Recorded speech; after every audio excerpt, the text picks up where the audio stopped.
value to others. Let's get to it. Hey everyone, welcome back. I am the Electrical Code Coach from electricalexamcoach.com. And this is lesson 1.2 in our video series. And in this lesson, we're going to be learning all about the keyword and index process. Let's get to it. The keyword and index process is a three-step process. Step 1, we're going to read the question and the answers twice. Sometimes when you read a question the first time, you'll think that it's leading you to a certain part of the index or a certain part of the code book. But when you reread it, you'll realize that it was actually asking something else. And you always want to read your answers twice, because once we do get to the correct section of the code book, you're going to need to know what the answers are, and hopefully it will pop off the page for you.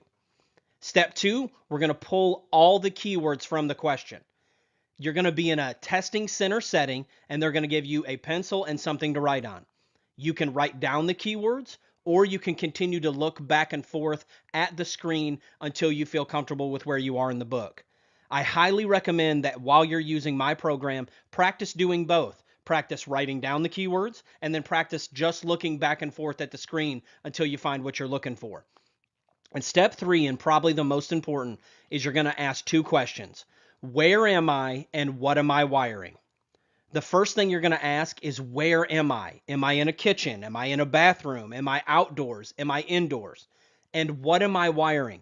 If you can focus on that, that is going to give you the overall theme, and that'll help you get there quickly in the code book. Let's get to it. Now let's use the keyword and index process to answer this question. Step 1, we're going to read the question and the answers twice. Step 2, we're going to pull all the keywords. I like to start with about 2 or 3, but if the question gets really tough, you may have to go for more. Let's start with disconnecting, service, and maximum.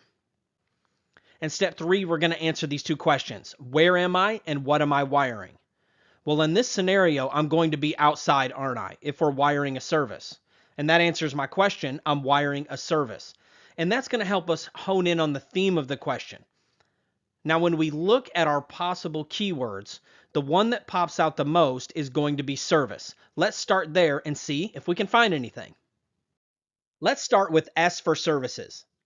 The index is located at the back of your code book. Pause the video now if you need a moment to get there. When we get to the index, we notice that it's in alphabetical order. And we're going to use those black bold headings to look for our first keyword. And in this case, it's service.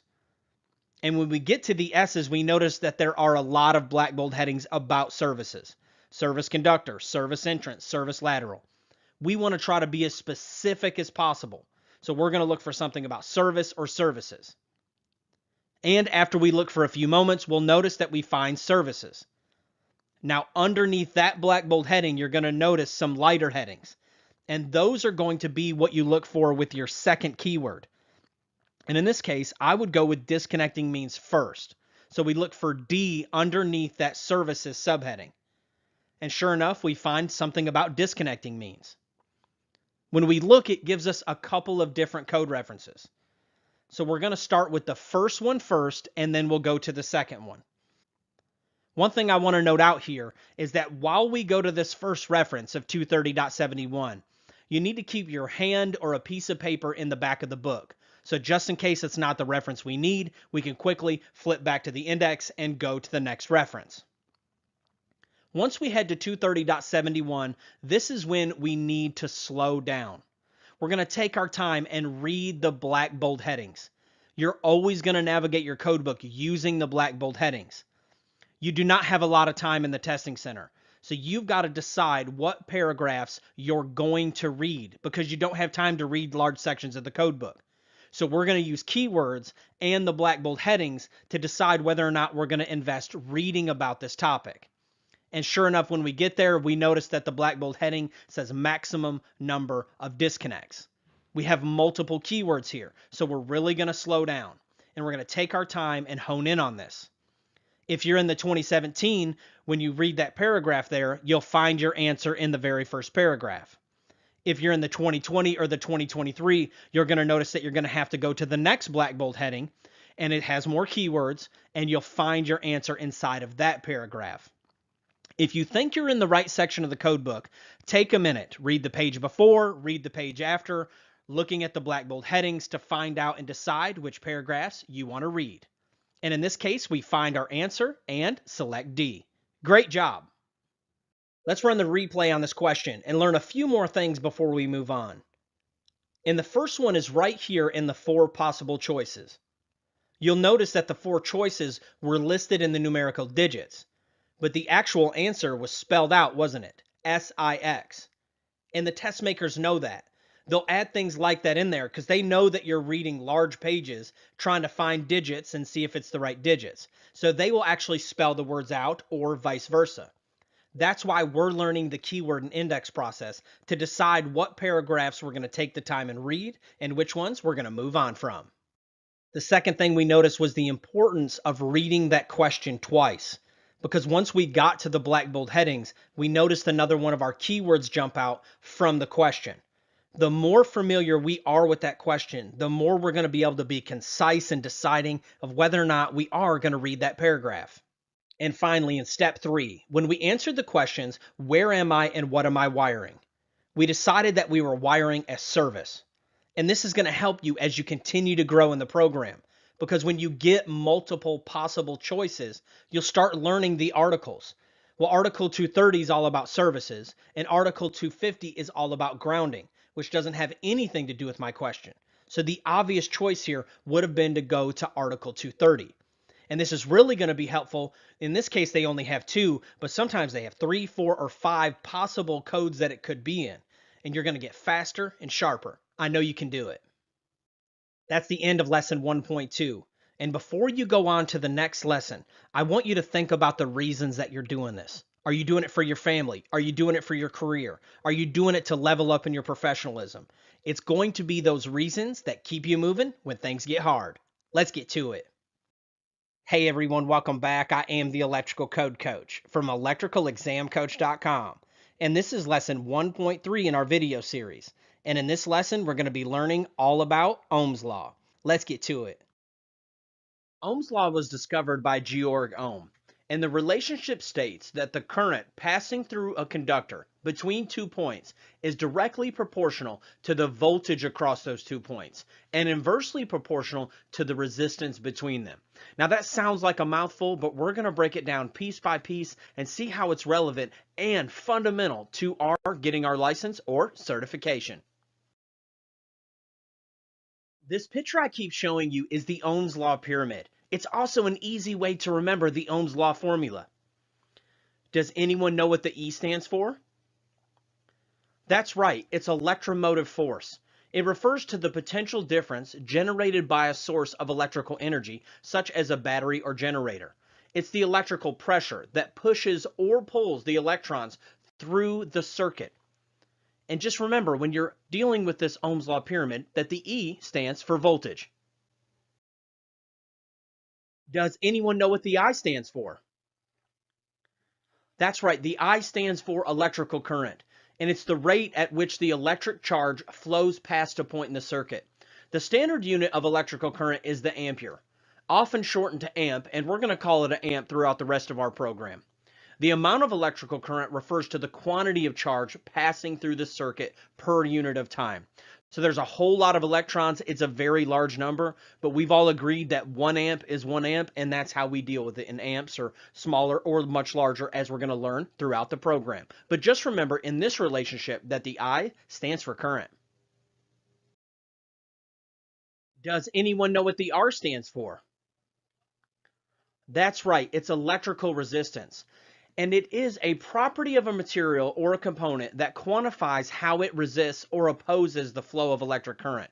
And it's usually measured in ohms. It's letting us know how much it's resisting that electrical flow that we're trying to produce with the voltage, which is also going to affect the amperage that flows through the circuit. All 3 of these are directly related together. Remember that the E stands for voltage, the I stands for amperage, and the R stands for resistance. All right, let's put this all together. The picture I keep showing you is a formula, and it's an easy way to remember this relationship. We have E on top of a division line, and then down below it is the I and the R. Now they're smushed together, and that would be implied multiplication. But just to make it easy to understand while we're laying the basics here, I went ahead and put the multiplication sign in between it. And what this relationship is saying is that as long as we know any of the two, we can always find the unknown. Now, if you're like me, I don't like a ton of math, but thankfully all the math in this program is 6th grade math. If I can do it, you can do it. Trust me. And what this relationship states is that I know if I know any of the two, I can always solve for the unknown. If I know I and R, I can just multiply. If I know E and R, I can just divide and it'll let me know what I is. If I know I and E, I can just divide and it'll let me know what R is. And we're going to break this down piece by piece and show you that you can do it. Let's imagine that we have a 120 volt circuit with a 10 amp draw. What is the resistance on this circuit? Well, what I love about formulas is you just plug in what you know. Draw it exactly how it looks. I put my 120 on top. I know my current. I set it up in this manner. Then all I have to do is divide. I divide 120 by 10, and it lets me know that there should be 12 ohms of resistance on this circuit. Meaning I should be able to put my amp clamp out and read 10. I should be able to put my voltmeter out and read 120. And I should also be able to measure the resistance and measure 12 ohms. If I don't have that, there's something wrong. There's something failed, there's something broken, there's something disconnected, there's something causing more resistance that's gotten in the circuit. It's really great for troubleshooting. And I know that it's going to unlock a lot for you. Not only with your testing, but also out in the field. In this case, we have a 120 volt circuit with 12 ohms of resistance on it. What is the amp draw on this circuit? Well, what I love about formulas is we just plug in what we know. We know we have 120 volts. We know that we have 12 ohms of resistance. And we're going to look at this like a division line. We just take 12 and divide up into 120. We set it up like this. 120 divided by 12 equals 10. That lets us know that there should be 10 amps of current on this circuit. Finally, we have a circuit with 10 amps on it and 12 ohms of resistance. What is the voltage? Well, we plug in what we do know. In this case, we're solving for E, and we know that we have 10 amps and 12 ohms. Now all we have to do is follow our Ohm's law pyramid and multiply this out. We take 10 multiplied by 12 equals 120. So E equals 120. Great job. All right, let's do some Ohm's law practice. You can do it. I'm going to go a little bit slow here, so if you want to pause the video and try it on your own, you can. We have 120 volts. We have 16 ohms of resistance. What is the current? That's right, it's 7.5 amps. All we had to do was take 120 divided by 16, and that lets us know that we have 7.5 amps on this circuit. We have 120 volts. We have 15 amps. What is the resistance on this circuit? That's right, it's 8. Great job. All we have to do is take 120 divided by 15, and that lets us know that there is 8 ohms of resistance on this circuit. We have this scenario, and we're solving for voltage. We have 4 amps and 69.25 ohms of resistance. We take and multiply that out, multiply 4 multiplied by 69.25, and that lets us know that we have 277 volts on this circuit. Great job. Now let's learn about another relationship, and that relationship is called pi. And I don't know if you're like me, I love a good piece of pie. In this equation, we know that the I stands for amps and the E stands for voltage, and this equation is saying I times E equals P. But what does the P stand for? That's right, it stands for electric power. Electric power is the rate of energy consumption in an electrical circuit. The electric power is measured in the unit of watts. And this is true on our side of the tracks, that 75 watts is equivalent to 75p. Just like we set up our previous formula like this, we're going to set this one up like this. And I like to think of pi, P-I-E. Makes it easy for me to remember. And just like in the other formula, as long as we know 2 of the 3, we can always solve for the unknown. Let's give it a try. In our first scenario, we have a 1200 watt load on a 120 volt circuit. What will the amp draw be? Well, we just plug in what we know. We know the wattage and we also know the voltage, and we're trying to solve for the current. And just like in the previous formula, all we have to do is divide. So we divide it out and we end up with 10 amps. We have a 1200 watt load with a 10 amp draw. What is the voltage? Well, let's plug in what we know. We know our wattage and our amperage, and all we're looking for is to solve our voltage. So we divide and we get 120.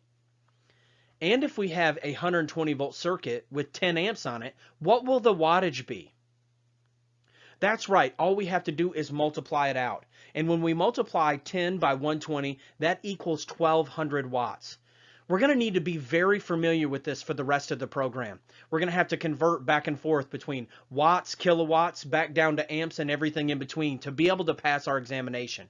That's the end of lesson 1.3. I am the electrical code coach, and my bargain is that these videos will add value to you, and you will in turn add value to others. Let's get to it. Hey everyone, welcome back. I am the electrical code coach from electricalexamcoach.com.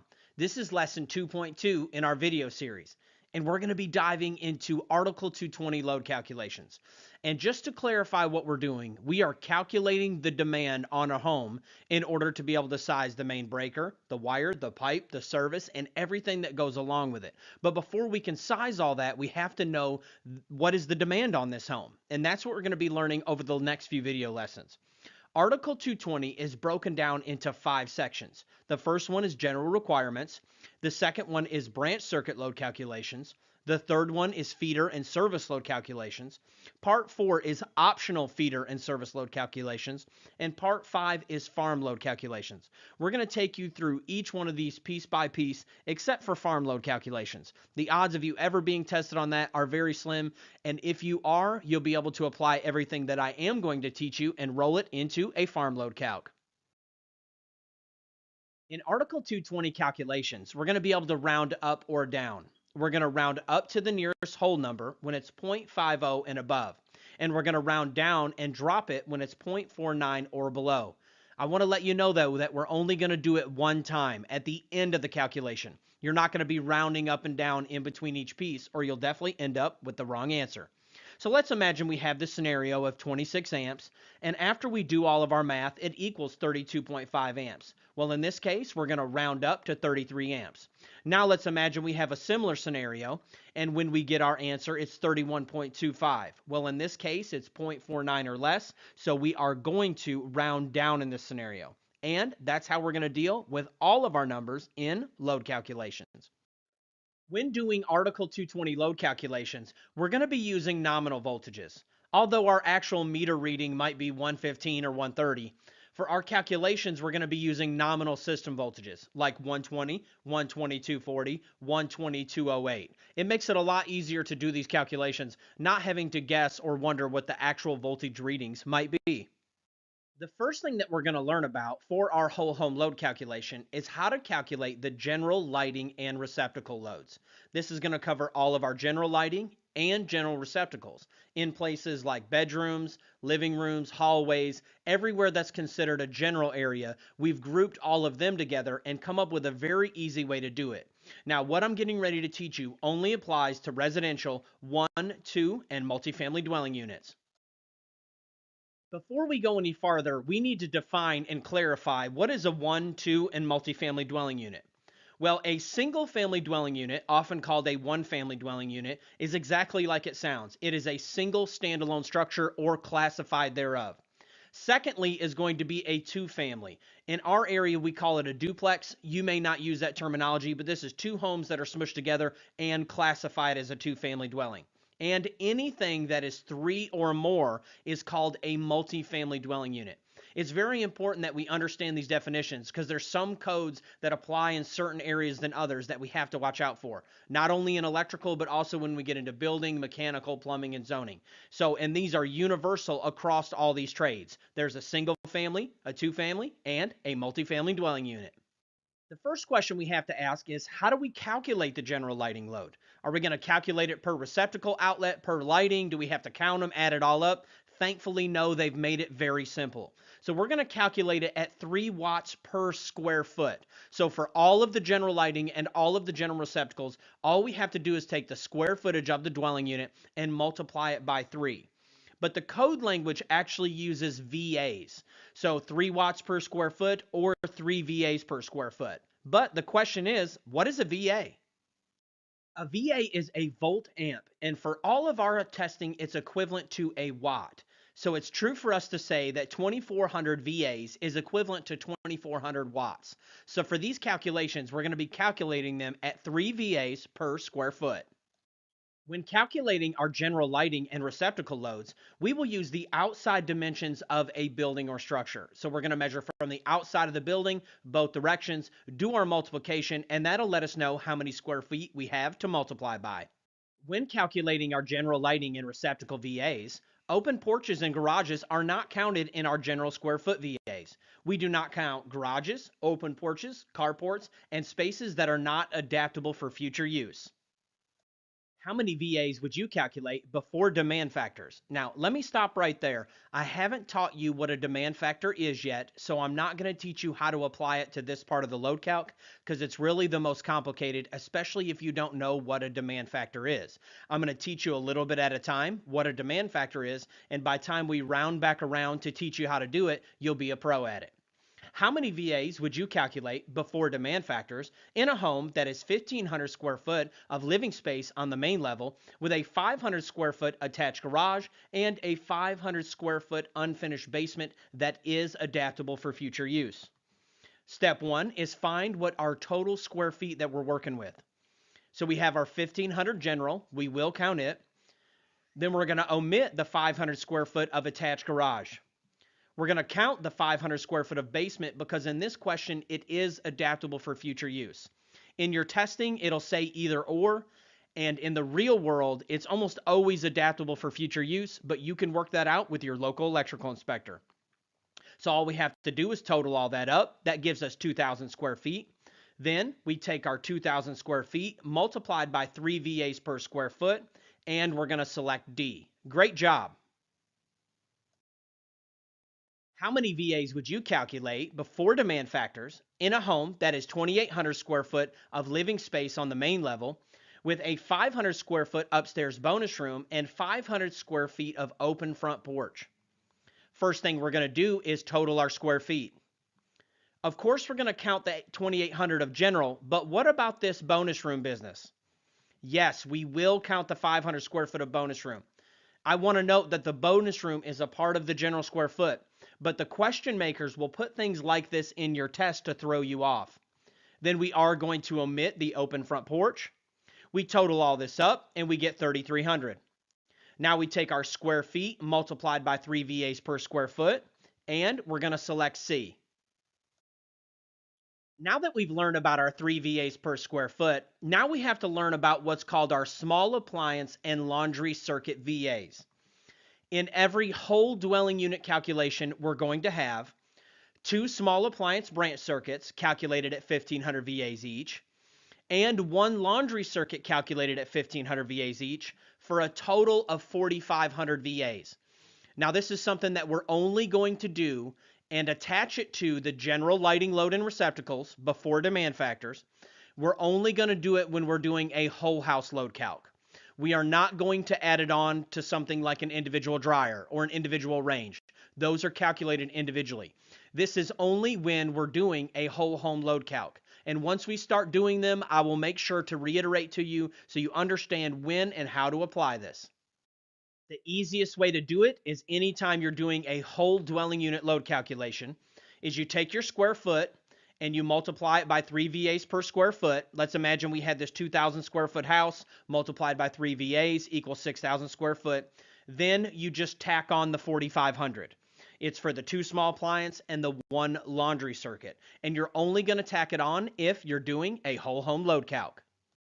All right, y'all, that's it for lesson 2. You can head over to electricalexamcoach.com to unlock the pro version and all of the quizzes and practice tests. Let's get to it. Hey everyone, welcome back. I am the Electrical Code Coach, and this is lesson 2.3 at electricalexamcoach.com. Today we're going to be learning about fixed appliances and how they work into a whole house load calculation. Fixed appliances include things like dishwashers in this picture, but it also includes things like garbage disposals, water heaters, central vacuum systems, and microwaves, and pretty much any other appliance once it's fixed. You'll notice in this bottom right-hand picture that there's 2 microwaves. One is not fixed, and the other one is fixed. And when you fix it to the wall or fix it so it can't move, either with plumbing or mechanical vents or anything else, it now becomes a fixed appliance. And there's a special way that they calculate them when doing a whole home load calculation. What it does not include is it does not include dryers or ranges. We're actually going to deal with those separately. So this includes all other fixed appliances except for dryers and ranges. Let's get to it. Before we dive into the calculations, let's learn about demand factors. We're going to be using them for the rest of the program.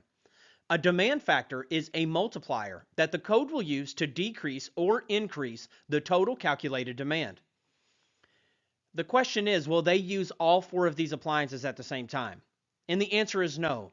So the code makers have made it so we can reduce the overall demand. Instead of just counting them watt for watt, they've made some multipliers that allows us to reduce the demand that we calculate. And remember, if we have less amps, we could have a smaller service. If we have smaller service, we could have smaller pipe, smaller wire, and a smaller overall cost of the job. The small appliance 75% rule works like this. Where four or more appliances are fixed in place, you can apply a 75% demand factor to the total calculated load of the appliances. I do want to note again that this excludes dryers and ranges. We're going to learn how to calculate those separately later in the program. So let's imagine that we have these appliances. And the question is, how do we calculate them all together to turn it into amps and later size our service, which sizes our wire and our pipe? What we're going to do first is find our total connected load. So we're going to go ahead and total all these up, and that equals 6,800. Then we're going to stop and check for demand factors. Step one in all load calculations is to get the total connected load. Then we're going to check for demand factors. And in this case, we can apply the 4 or more 75% rule. We take 6,800 multiplied by 0.75, and that gives us a new reduced load of 5,100 watts. And that's what we would take and add to our whole home load calculation. How many VAs would you calculate for a single family dwelling that has the following appliances: a 4,200 VA water heater, a 1,000 VA disposal, and an 1,100 VA dishwasher? First, we're going to find the total connected load. We total all that up, it equals 6,300 VAs. Now, we check for demand factors. In this case, we only have 3 appliances, so the 75% rule does not apply, and all we have to do is take our total. I do want to note that one of the 4 choices was as if you had incorrectly applied the 75% rule. In this case, because we only have 3, we don't apply any demand factor at all, and we take the total connected load at 6,300. Great job. How many VAs would you calculate for a single family dwelling in Dallas, Texas that has the following appliances: a 4,200 VA main water heater, a 3,500 VA additional water heater for the basement, a 1,000 VA disposal, and an 1,100 VA dishwasher? First, we're going to find our total connected load. We take and total it up, and it equals 9,800. Now, we check for demand factors. Sure enough, we have 4 or more fixed appliances, so we can apply the 75% rule. We take 9,800 multiplied by 0.75. That gives us a new reduced load of 7,350 VAs. I want to note that if you look at option B, it was 9,800, as if you didn't apply the 75% rule. You got to be careful. Oftentimes, they'll have one of the answers be as if you missed or added one of the steps that you shouldn't have. But you've been grinding, you're going to get it. I know you can do it. And we're going to select C. Let's get to it. All right, y'all, that's it for lesson 2. You can head over to electricalexamcoach.com to unlock the pro version and all of the quizzes and practice tests. Hey everyone, welcome back. I am the Electrical Code Coach from electricalexamcoach.com. And today we're going to be diving into dryer load calculations. We're going to be in section 220.54 and looking at table 220.54. Let's head there now. When we get to table 220.54, we're always going to read our black bold heading to make sure we're in the right table. Great, I feel like we are. We're going to start on the left-hand side and find our number of dryers. Then we're going to use a straight edge and come over and find our demand factor in percentage. I want to make an important distinction at this point in the program. You have to be very careful with these titles right here. Sometimes they're listed in a replacement value and it just says demand, And in other tables, it'll say a demand factor in percentage. And we've learned that that is just a multiplier. Section 220.54 lets us know that dryers must be calculated at a 5,000 VA minimum or the nameplate rating, whichever is greater. Now, let's learn what a nameplate is. Equipment nameplates. A plate mounted on the equipment or engraved in the equipment that is stating its voltage, amperage, horsepower, and or its wattage. Now, it may only have a few of these, but as we've learned in previous lessons, we can apply Ohm's law to find the unknown. Now that we're dealing with larger wattage appliances, we want to make something clear before we move on. We remember that 1 VA is equivalent to 1 watt, but what is a kVA? In our testing, it's the same as a kW, which is a kilowatt, which equals 1,000 watts. So it's true to say that 1 kVA is 1 kW for all of our testing. Now let's imagine that we have a dryer, and this dryer is a 5 kW. Well, it's also true to say that it's 5,000 watts. And at the same time, if they say that it was 5 kVA, it's also true to say that it's 5,000 VAs. Let's practice converting back and forth very quickly. Let's go from kVA to VA. So if we had 5 kVA and we wanted to go to VA, all we would have to do is take and multiply by 1,000, and that would equal 5,000 VAs. And the same if we wanted to go from VA to kVA, all we have to do is divide by 1,000, and it'll convert it over to kVA. You'll get very familiar with this and won't have to do any multiplying or dividing, but if you ever forget, that's all that you have to do. What is the total VA load you would calculate for one dryer with a nameplate rating of 4,500 watts? First, we find the total connected load. For this, we know that we have to do a 5,000 minimum or the nameplate, whichever is greater. So the 4,500 is gone and the 5,000 remains. Now, we check for demand factors. For this, we're going to head to table 220.54. And we're going to find that 1 through 4 dryers, it's at 100%, meaning that there is no demand factor. And we just select A. Great job. What is the total VA load you would calculate for one dryer rated at 5,200 VAs? First, we're going to find our total connected load. We know that we have to do a 5,000 minimum or the nameplate, whichever is larger. In this case, the nameplate's larger, so we're going to select 5,200. Now that we have our total connected load, we're going to check for demand factors. For this, we head to table 220.54. When we get there, we find that for 1 to 4 dryers, it's calculated at 100%. There is no demand factor. And we're going to select C. What is the total VA load you would calculate for one duplex with 1 dryer in each unit and a nameplate rating of 4,800 watts per unit?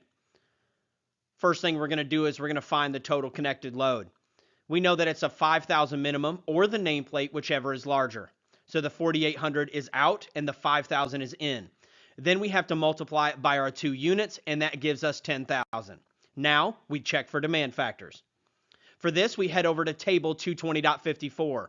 And we're going to find that 1 through 4 ranges is calculated at 100%. And we're going to select A.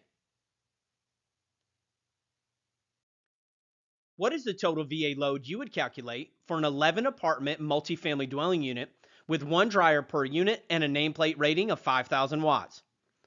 First, we're going to find our total connected load. We know that it's a 5,000 minimum or the nameplate, whichever is larger. We take our 11 units, multiplied by 5,000, and that equals 55,000 VAs. Now, we check for demand factors. We head over to table 220.54. When we get there, we find the demand factor for 11 is 47%. So we take our original load, multiplied by the demand factor, and that gives us a new reduced load of 25,850 VAs.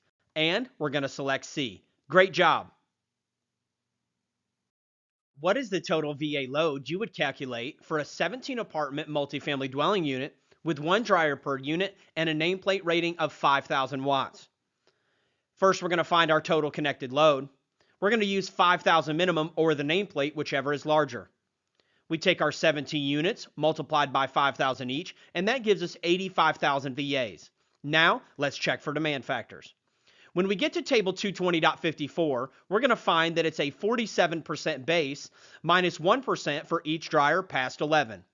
So what we do is first have to figure out how many dryers we are past 11. We have 17 dryers minus the 11 base, and that lets us know that we're 6 past 11. Well, what this code is stating is that 47% was our base multiplier, and then what we're going to do is minus 1% for each one that we are past 11. We were 6 past 11, so we're going to take our 47% base minus 6, and that's going to give us a new demand factor of 41%. Now, all we have to do is multiply. We take our original load multiplied by 0.41, and that gives us a new reduced load of 34,850 VAs. And we're going to select B. Great job. That's the end of lesson 3.1. I want to encourage you and let you know that you're doing a great job and that you can do it. You can head over to electricalexamcoach.com to unlock all of the features in the pro version, including flashcards and practice quizzes. I want to let you know that I offer coaching 100% for free. All you have to do is just email me at electricalcodecoach@gmail.com. Let's get to it. Hey everyone, welcome back. I am the Electrical Code Coach from electricalexamcoach.com, and this is lesson 3.2 in our video series. Today we're going to be learning about how to calculate ranges and cooking equipment and how they fall into the whole house load calculation. We're going to be in section 220.55. We're also going to be in table 220.55. Let's get to it. When we get to table 220.55, we're going to read the black bold heading at the top of the table to make sure that we're in the right table. Then, starting on the left-hand side, we're going to find our number of ranges. 1, 2, 3, 4, 5, and so on and so forth. Then we're going to notice that there's 3 different columns. They're really in 2 different groups. It's column A and column B are grouped together under the demand factor in percentage column. And the reason that's so important for us to watch out is because column A and column B are multipliers. They're actual demand factors. But column C is a replacement value, and you'll understand more of what that means as we get farther through this video. Starting on the left-hand side in column A, this is when your individual range falls 3.4 or less kWs. In column B is when our ranges, the individual range itself, falls in between 3.5 and 8 3/4. Then column C is when our ranges are 8.76 through 12 kW. Then in the bottom left hand of the table, you're going to see some notes. And that's when we have a situation that doesn't fit into the normal table. And we're going to take it piece by piece. Let's get to it. How many VAs would you calculate for a 9 kW range in a single family dwelling? The first question we're going to ask is, what column does our individual range fall in? Well, ours is a 9 kW, so it's going to fall into column C because it's greater than 8.76, but not over 12. And column C is a replacement value. Now let's find our total connected load. On the left-hand side, we're going to find our number of ranges. In this case, it's 1. Then we're going to cross all the way back over to column C and find that our replacement value is 8 kW. Then, just to stay in practice, I want you to always be familiar with checking for demand factors. But in this case, in table 220.55, column C is a replacement value. It is not a multiplier, so we're just going to select C. Great job. What is the total VA load you would calculate for 3 kW ranges in a dwelling unit? First question we're going to ask is, what column does our individual range fall in? Well, ours is going to fall into column A because the individual range is 3 kW. So we know that we're going to be doing a demand factor. Now we can start from the beginning. First, find our total connected load. We take our 3 multiplied by 3 kW, and that equals 9 kW. Now we check for demand factors. We're going to start on our left-hand side of the table. We're going to find our number of ranges. Then we're going to come over and we're going to find our demand factor. And we find that the demand factor for 3 ranges in column A is 70%. Now all we have to do is multiply. We take our 9 kW multiplied by our demand factor. That gives us our new reduced load, and we're going to select B. What is the total connected load you would calculate for 2 3.2 kVA cooking appliances in a dwelling unit? First question we're going to ask is, what column does our individual range fall in? Ours falls into column A. Now let's find our total connected load. We take and multiply it out, and we end up with 6.4. Now let's check for demand factors. When we do that, we start on the left-hand side of our table. We come over and find our number of ranges, and then we cross over, and we find that for column A, 2 ranges is 75%. Now, all we have to do is multiply. We take our 6.4 multiplied by our demand factor, and this gives us our new reduced load, and we're going to select A. Great job. What is the total VA load you would calculate for one 7 kVA range in a dwelling unit? First off, let's find out what column we're using. Our individual range falls into column B. Now let's find our total connected load. Well, in this case, it's just one range, so the total connected load is 7. Now, let's check for demand factors. When we head back to our table, we're going to start on the left-hand side and find our number of ranges. Then we're going to cross over and find our multiplier. And when we do that, we find that it's 80% for one range. Now, let's do the math. We take our 7 multiplied by our demand factor, and that gives us our new reduced load. And we select C. How many VAs would you calculate for a 14.6 kVA range in a dwelling unit? Step 1, find out what column our individual range falls in. When we get to column C, we find out that it's only good through 12 kW. When it's over 12 kW, you have to use one of our table notes listed down below the table. In this case, we're going to be using note 1. Note 1 says that when you have ranges that are 12 through 27 kVA, what we're going to do is increase that column C value by 5% for each kW that we are past 12. Now that sounds really complicated, but I'm going to break it down piece by piece. Step 1 is find your total connected load. In this case, it told us to increase the column C value by 5%. So we start on the left-hand side and find our number of ranges, which is 1, and then we cross over and find the column C value, which is 8 kVA. It wants us to increase that number by 5% for each kW we are past 12. Well, we're 14.6 past 12. And what the code states is that you're going to increase it for each kW past 12 or major fraction thereof. That's just a fancy way of saying if it's 0.50 or greater, you're going to round up. If it's 0.49 or less, you're going to round down. Well, in this case, we're 0.6, so we're going to round up to 15 kVA. So we are 15, and we need to find out how many we are past 12. Well, to do that, we can do some simple math. We have 15. We need to minus the 12 base, and we have 3 left over. Then we need to take that 3 and multiply it by 5% for each one, which is a total of a 15% increase. We're going to take our original number from column C, and we're going to increase it by 15%, and that's going to give us 9.2 kW. The reason that I put the 1 in front of it is because that brought back the 8, and we increased the 8 by the 15%, and it gave us 9.2. And we're going to select A. Great job. What is the total VA load you would calculate for a 3 kVA cooktop and 2 4 kVA wall-mounted ovens in a dwelling unit? First thing we're going to ask is, what column do the individual ranges fall in? Well, in this case, we find that it falls into column A and B. This question is very simple. All you have to do is treat the column A ranges individually, the column B ranges individually, and then total them together. So what we do is we find our total connected load. The column A ranges is just 1, so it's 3 kVA. The column B ranges, we have to do some math, and we end up with 8 kVA. Now we check for demand factors. We head back to our table, and we start on the left-hand side for our column A ranges, and we find the multiplier for 1, and then we start on the left-hand side and find our number of ranges for our column B ranges and find the multiplier, and we're going to find that they're 80 and 65% respectively. Now all we have to do is do the math.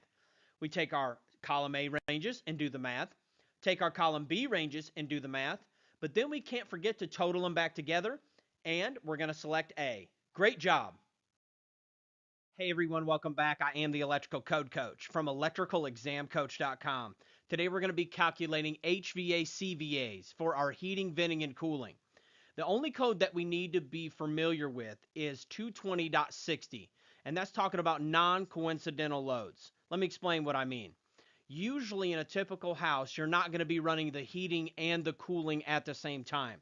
So the code has made provisions for our whole house load calc that we only have to count the larger of the two. Let's get to it.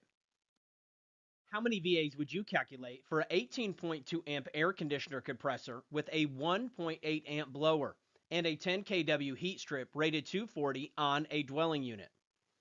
First thing we're going to do is find our total connected load. Let's do our air conditioning first. We take our 18.2 amps and then we add it with the blower motor. That's going to give us 20 amps. Now to convert that over to VAs, all we have to do is multiply. 20 amps multiplied by the voltage gives us 4,800 VAs. Now let's do the heat. We have 10,000 to start with, but then we need to add the blower motor. Our blower motor is 1.8 amps multiplied by 240. That gives us another 432 VAs, and then we total the two together. Now we check for demand factors. There are no demand factors on this, and we will just select the larger of the two, and in this case, it's going to be the heat. We select C. Great job. How many VAs would you calculate for a 28.2 amp air conditioner compressor with a 3.2 amp blower motor and a 6 kW heat strip, all rated 240 on a dwelling unit? First, let's find our total connected load. Let's do our AC first. We take our amperages and we add them together. Then we need to take and multiply that by the voltage to convert it over to watts. And we end up with 7,536. Now let's do our heat. We know that we had 6 kW to start with. Then we need to add our blower motor. We take our blower motor at 3.2 multiplied by the voltage, and that gives us another 768 VAs. We total those two together, and we check for demand factors. There are no demand factors on this part of the code, so we're just going to select the larger, and in this case, we're going to select the cooling. Great job. That's the end of lesson 4.1. You can head over to electricalexamcoach.com to unlock the pro version and all of the practice quizzes. I'm here anytime you need me for free coaching. It's electricalcodecoach@gmail.com. Let's get to it. Hey everyone, welcome back. I am the Electrical Code Coach from electricalexamcoach.com, and this is lesson 4.2 in our video series. Now we're going to learn how to apply the demand factor to the general lighting load. At the beginning of the program, we learned that it was 3 VAs per square foot, and we had to add on the 4,500 VAs for our 2 small appliance and 1 laundry circuit. At the beginning of the program, I did not teach you about the demand factor for this because it's kind of complicated at face value, especially if you don't know what a demand factor is. But now that we're this far in the program and you are very familiar with using demand factors, I'm going to teach it to you now. And for this one, we're going to head to table 220.42. It's a very important table in our load calculation process. When we get to table 220.42, we always read the black bold heading to make sure that we're in the right table. And it says demand factors for lighting. Now, you can ask the question, if this is the 3 VAs per square foot, well, it includes receptacles. And you are correct. We are allowed to use this table for commercial lighting or any of the lighting in the following locations that we're getting ready to talk about. But we're also allowed to use it for the entire 3 VAs per square foot, plus the 4,500 that we tacked on for the 2 small appliance and 1 laundry. Using this table, we start on the left-hand side and find our location. The first one we find is dwelling units. Then we're going to find hospitals, hotels and motels, warehouses, and really important down here at the bottom, it says all others. So if it's not listed inside of this type of occupancy, we're going to cross over. And if you look over here down in the bottom right hand, it's at 100% calculation, meaning that there is no demand factor for lighting unless you're one of these specific places that are listed on the left. Then over here across the top, we find our demand factor. In this column, it's the portion of the VAs. And then in this column, it is the demand factor in percentage. We're going to break this down one piece at a time and learn how we apply the demand factor to the 3 VAs per square foot and the 4,500 VAs for the small appliance and the laundry circuit. Let's get to it. When looking at this table, we're going to see a multi-layered demand factor for dwelling units.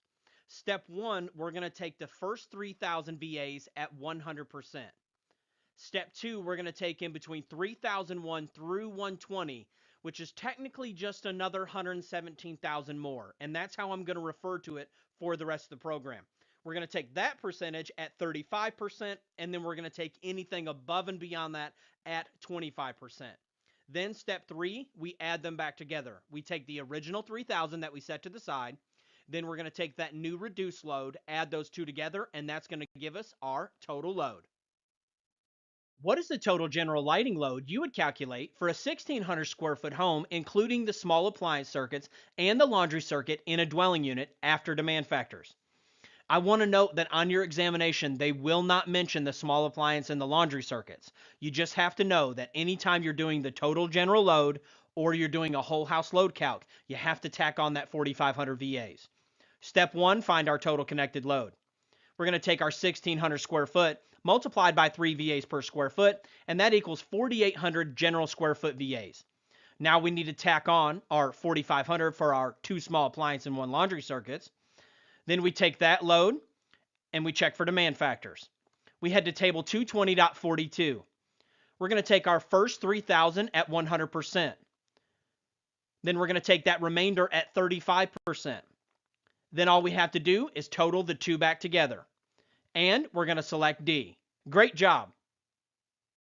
What is the total general lighting load you would calculate for a 1,200 square foot dwelling unit? Notice that I took out all the pointers that we had in the previous slide.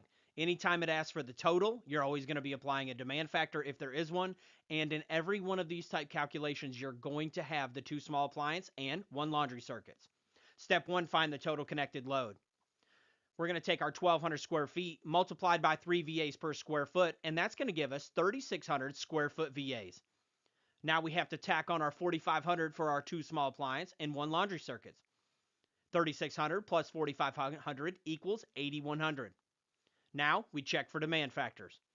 We head to table 220.42. Step 1, we're going to minus 3,000 and take it at 100%. Step 2, we're going to multiply that by 0.35. All we have to do now is add them back together, and we end up with a new reduced load of 4,785 VAs, and we select A. Great job. That's the end of lesson 4.2. You can head over to electricalexamcoach.com to unlock all the quizzes, flashcards, and everything else that comes with the pro version. I offer my coaching 100% for free. All you have to do is email me at electricalcodecoach@gmail.com. Let's get to it. Hey everyone, welcome back. I am the Electrical Code Coach from electricalexamcoach.com, and this is lesson 4.3 in our video series.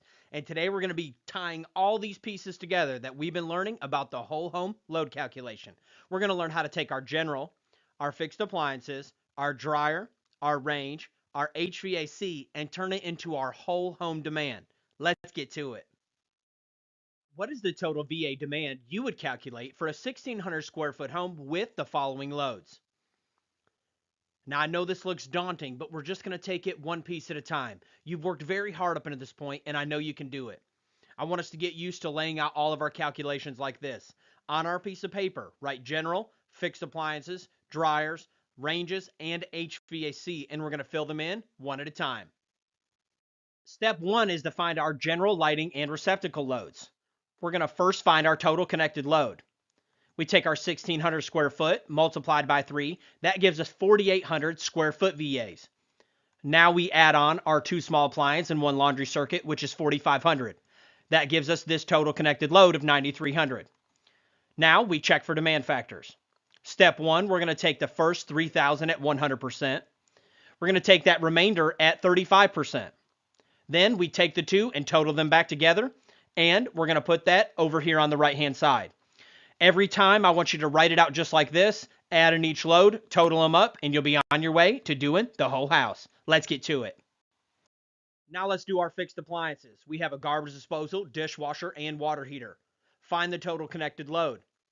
We total them all up and it equals 5,500. Now we check for demand factors. There are only 3 appliances, so the 4 or more 75% rule does not apply, and we write down 5,500. Now we deal with our dryer in the same way. We find our total connected load. We know that it's 5,000 minimum or the nameplate, whichever is larger. Now let's check for demand factors. When we get to table 220.54, we find that 1 through 4 dryers are calculated at 100%, and we put down 5,000. Now our range. First thing we're going to ask is, what column does our individual range fall in? Well, this one falls into column C, and column C is a replacement value. Let's find our total connected load. We start on the left-hand side of the table. We find our number of ranges, and then we cross over to column C, and it's 8,000. Now we check for demand factors. There are no demand factors on column C because it is a replacement value, and we write down 8,000. Great job. Now for our HVAC/VAs, we're going to take the larger of the heating or cooling. First, find our total connected load. Our heating is 10,000, and our cooling is our amps multiplied by our volts, which equals 4320. Now we check for demand factors. There are no demand factors on this portion, so we're just going to select the larger of the two, and we're going to put down 10,000. Now all we have to do is total it all together. Now all we have to do is total all of our loads. Make sure that you push the equals button in between each addition. And the reason is, sometimes when you add a bunch of numbers without clearing it out, it will mess up inside the calculator. So I'm going to do mine like this: 5205 plus 5500, and then I'll hit the equals button. And then I'll do plus 5,000, plus 8,000, plus 10,000, pushing the equals button in between each time just to make sure I end up with the right answer. Then I'm always going to double check my answer on these large calculations and make sure that I get the same number twice. We end up with 33,705, and we select A. Hey everyone, welcome back. I am the Electrical Code Coach. In this video, we're going to cover how to calculate your general circuit calculations. Now, these type questions fall into two different scenarios. One, they're going to ask you the minimum required 20 amp branch circuits. And then the other one that looks almost identical is when they ask you the minimum required general branch circuits for a specific size home. We're going to look at these piece by piece, and we're going to break them down one at a time. At a minimum, how many 20 amp branch circuits are required for a dwelling unit? Now, this is asking a very specific question. There is a code minimum of 20 amp branch circuits that are required in every dwelling unit. The correct answer to this is 5. It's going to include our 2 small appliance circuits, our bathroom circuit, our laundry circuit, and our garage circuit. Now, this is not to be confused with the type questions that are asking about general or lighting or receptacle circuits. These are the code minimum of the required 20 amp branch circuits in a dwelling. And the answer is 5. Great job. At a minimum, how many 20 amp general branch circuits are required for a 2,700 square foot home? Now, your question may not say general, it may say for lighting and receptacles. You can keep an eye out for that. But usually if they give you the square feet, that's going to be the red flag for me, that I'm calculating the general branch circuits. So how we're going to do this one, it's very simple. We're going to do it one step at a time. The first step is to take our 2,700 square feet and multiply it by 3 VAs per square foot, like we've learned previously in the program. That's going to end up with 8,100 VAs. Now what we have to do, because this is our general lighting, those are all going to be 120 volt circuits. So I'm going to take that 8,100 and divide it by that 120 volts. And that's going to give us 67.5 amps. I'm converting it over to amps. Then we're going to take that and divide it by whatever size branch circuit that we are going to be installing. In this case, they want to run 20 amp circuits, and that's okay. Here we go. We take our 67.5 divided by 20. That lets you know at a minimum for this home, you must have 3.375 circuits. And we're always going to round up because you can't have a piece of a circuit. So the correct answer would be 4 for this home. Now, these are not to be confused with the 5 required ones. This is if someone wanted to continue to wire their home for their general lighting and receptacles with 12 gauge wire. They'd be allowed to put them on 20 amp circuits at that point, and this is how we would calculate it. Now let's do a 15 amp version. At a minimum, how many 15 amp general branch circuits are required for a 2,700 square foot home? The first thing we're going to do is take our 2,700 and multiply it by 3 VAs per square foot. Then we're going to take that and divide it by 120, which is our circuit voltage. Then we take that remainder there and divide it by the size circuit, and in this case, it's 15 amps. It's going to equal 4.5, and we're going to always round up to 5. Now, there are other ways to calculate this, but for me, this is the simplest and one that works every time. And that's what I always want to be able to give to you, one to me that is the simplest and one that works every single time. You can head over to electricalexamcoach.com for more exam prep like this. Let's get to it. Hey everyone, welcome back. I am the Electrical Code Coach from electricalexamcoach.com. Today we're going to be diving into lesson 5.1, and it's called the optional method for load calculations. When I hear the word optional, I think either or, but this is actually a whole nother method for doing load calculations, and its name just happens to be the optional method. Everything I've taught you up until this point is called the standard method. In the absence of a method listed on your test, you're always going to default to the standard method. And thankfully, you'll never get an optional method question unless it states the word using the optional method. It's so important that we know that. We're going to find all these rules laid out in 220.82. Specifically, we're going to be focusing in part B. It's very simple. It took me about 6 videos to teach you how to do the standard method. It's only going to take me 1 to teach you the optional method. We're still going to do our 3 VAs per square foot and our 4,500 VAs for our 2 small appliance and 1 laundry. Then we're going to take that and take the nameplate of all appliances, and we're going to apply 1 demand factor. Then that's going to give us our new reduced load. Now all we have left to do is total our HVAC. We're going to take the larger of the heating or cooling. We add that back to that reduced load from above, and we're going to have our total connected load. It's that simple. We're going to take it 1 piece at a time, and then we're going to put all the pieces together. Let's get to it. The optional calculations that we're about to learn apply only to a single-family dwelling unit. The optional method for a multifamily dwelling unit is very similar, just uses different tables and different demand factors in a little bit different way, and we'll learn all about that a little bit later in the program. Step 1 with any load calculation, whether standard or optional, is to get our general lighting demand. We're going to do our square foot VAs just like we did before. We take our square foot. Let's imagine we have a 1,600 square foot house. We multiply that by 3 VAs per square foot. That gives us 4,800. Now we need to tack on our 4,500 for our 2 small appliance and 1 laundry, just like we did before. Now we total them all up. The only difference is that we do not apply any demand factors at this point. We're going to apply a general demand factor later. How many VAs would you calculate for a single family dwelling that has the following appliances? A 4,200 VA main water heater, a 3,500 VA additional water heater for the basement, a 1,000 VA disposal, and an 1,100 VA dishwasher. First thing we're going to do is we're going to find the total connected load. With the optional method, we're going to take the nameplate rating of all these appliances. Now, let's check for demand factors. There are no demand factors yet at this portion of the calculation. All we're going to do is total up all these appliances, and then we'll apply 1 general demand factor here in just a little bit. And we select B. Great job. How many VAs would you calculate for a 4,800 watt dryer in a dwelling unit using the optional method? First, we're going to find our total connected load. With the optional method, we're going to use the nameplate rating of all of our appliances. We check for demand factors, and there are no demand factors yet at this portion of the process, and we select C. How many VAs would you calculate for a 15 kW range in a dwelling unit using the optional method?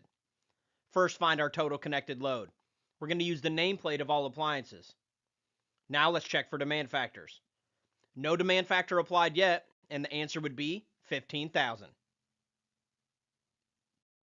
Now that we've learned to take our 3 VAs per square foot and our 4,500, and then to take the nameplate of all the appliances, let's learn how to apply the demand factor to this portion of the calculation. It's super simple. You just total all that up and then apply 1 general demand factor. Let's get to it. Let's imagine we have this imaginary load of 32.8 of general lighting and appliances. Step 1, we're going to take 10,000 and set it to the side. Then we take that remainder at 40%. Then we can't forget to add back the 10,000. And we end up with 19,120. It's that simple. Then all we have to do from there is calculate the heating, like we're getting ready to learn, heating and cooling. We're going to choose the larger of the two, and then we total those two numbers together, and that's our whole home load calc. With the heating and cooling optional method, we still will choose the larger of any two of the heating and cooling listed in 220.82c. It's very simple. If you get an optional method whole house or an optional method heating or cooling, you just go down and read the prescription for each part. There are 6 different parts. It tells you what to do. It's very simple and easy to understand. And then once you've calculated the heating and the cooling, you just select the larger of the two. What is the total VA demand you would calculate for a 1,600 square foot home with the following loads using the optional method? I want you to take a minute and write all these down. That way you can follow along as I go through each screen. It's very similar to our standard method question. It's just going to go a whole lot smoother and a whole lot quicker. Step 1 with any load calculation, whether standard or optional, is to get our general lighting demand. We're going to do our square foot VAs just like we did before. We take our square foot. Let's imagine we have a 1,600 square foot house. We multiply that by 3 VAs per square foot. That gives us 4,800. Now we need to tack on our 4,500 for our 2 small appliances and 1 laundry, just like we did before. Now we total them all up. The only difference is that we do not apply any demand factors at this point. We're going to apply a general demand factor later. Now that we've got our general, all we have to do is find the nameplate rating of all of our appliances. We have them listed out here. We total them together, and that equals 21,300 VAs. Total those two together, and now we're ready to apply our demand factor to this portion of the load calculation. We take our first 10,000 at 100%. We take the remainder at 40%, and we can't forget to add them back together. Now let's go do our HVAC. Now that we have our new reduced load, let's add in our HVAC. We're going to select the larger of the heating or cooling. We work all the math out, and clearly the heat is much larger. We're going to take and add that to the party. After we do, we're going to have a total connected load of 28,240 VAs. Great job. All right, y'all, that's it for this lesson. You can head over to electricalexamcoach.com to unlock the pro version and the unlimited testing center. We also offer our full program on USB drive and DVD, so you can watch it offline and without commercials virtually anywhere. It also includes the MP3 files of all the lessons, so if you just want to listen to them as you drive down the road or while you're on the job site, you can do that. You can check out all that in the link in the description below. Most importantly, I want you to know that I offer 100% free coaching in life and in business. Just email me at electricalcodecoach@gmail.com. I just want to see you guys win. Let's get to it. Hey everyone, welcome back. I am the Electrical Code Coach from electricalexamcoach.com, and this is lesson 5.2 in our video series. We're going to be in section 220.14, and we're going to be doing a good overview and a great foundation of commercial load calculations. Later in the program, if you'd like to do some more obscure, more rare commercial load calculations, you'll have the opportunity to do that as well. Let's get to it. How many VAs would you calculate for 7 branch circuits where each branch circuit was dedicated for signs and outline lighting in a commercial building? Step 1, find our total connected load. For this, we're going to go to 220.14F, and it lets us know that for each circuit, it's going to be 1,200 VAs per circuit. We have 7 circuits multiplied by 1,200 equals 8,400 VAs. Now, let's check for demand factors. Anytime you're doing commercial lighting, you're going to go to table 220.42 if you're in the 17 or the 20, or table 220.45 if you're in the 23. Same table, different title. And when we get there, we're going to start on the left-hand side of this table, and we're going to look for our type of occupancy. It does not mention a generic commercial building. It only mentions dwelling units, hotels and motels, so on and so forth. So if your area is not listed, you have to go down to the bottom to all locations not specified below. Then we cross over and find out that there is no demand factor when you're dealing with this type of lighting, and we're going to select C. Great job. There are 2 25-foot sections of show window lighting in a bookstore front in Johnson City. What is the branch circuit VA load that you would calculate? Step 1, we're going to find our total connected load. For this, we're going to head to 220.14G. It's going to let us know that it's 200 VA per linear foot. We take our 50 feet multiplied by 200 VAs each. That's going to give us a starting connected load of 10,000 VAs. Now we check for demand factors. We're going to head over to that same table and we're going to look for our type of occupancy here on the left. And we're not going to find it. We're going to find that we cross over and that it's 100%. So there's no demand factor applied. And we're going to select B. Great job. For commercial occupancies, what is the calculated receptacle outlet load per yoke? First, we're going to find our total connected load. For that, we're going to head to 220.14i, and it's going to let us know that it's 180 VAs per yoke. But the question is, what is a yoke? This is a yoke. Starting on the left-hand side, it's also a device strap. It's what holds all the pieces together. What this code is stating is that whether we have a single, a duplex, or even this old school triplex here, each one of those would count as 180 VAs each. I like to think about it as each gang counting as 180 VAs. So if I have a single gang box, it's 180 VAs. If I have a two gang box and they're both containing receptacles on each side, it would count as 180 VAs per gang, and so on and so forth as you went to 3 and 4 gangs. Anytime you're dealing with a device strap, whether it has 1, 2, or 3 receptacles on it, it's 180 VAs per yoke. Now, let's check for demand factors. There are demand factors that are allowed to apply to a whole load calculation like this. Our question was just asking for how much per yoke, so we're not going to apply anything, but we're going to learn in the next question how to apply the demand factor to this portion of the calculation. And we select B. What is the total VA receptacle load you would calculate for a 25,000 square foot office building with 250 receptacles? First, we're going to find our total connected load. To do that, we're going to head to 220.14K if we're in the 17 or 20, and we're going to head to 220.14J if we're in the 2023. Same information, different name. Both of them state that we must select the larger of one or two. So we're going to do two different calculations and select the larger of the two. Part 1 says that you must calculate it at 180 VAs per yoke, like we learned before. And Part 2 says you must calculate it at 1 VA per square foot. Let's do our first one. We have 250 receptacles multiplied by 180 VAs each. That gives us 45,000 VAs before demand factors. Part 2 says we need to take it at 1 VA per square foot. So we take 25,000 square foot multiplied by 1. That equals 25,000 square foot. That portion of the calculation we're done, but that first part, there is a demand factor that applies to it. So we check for demand factors. That leads us to table 220.44 if we're in the 17 or 20, and table 220.47 if we're in the 2023. Same information, different title. When we get there, we're going to see it's very similar to table 220.42 and 220.45, depending on what code cycle we're in that we're going to start on the left-hand side, and it's going to tell us our portion of VAs, and then on the right side, it's going to tell us our demand factor in percentage. And this table is for non-dwelling unit receptacles. Let me break it down one step at a time.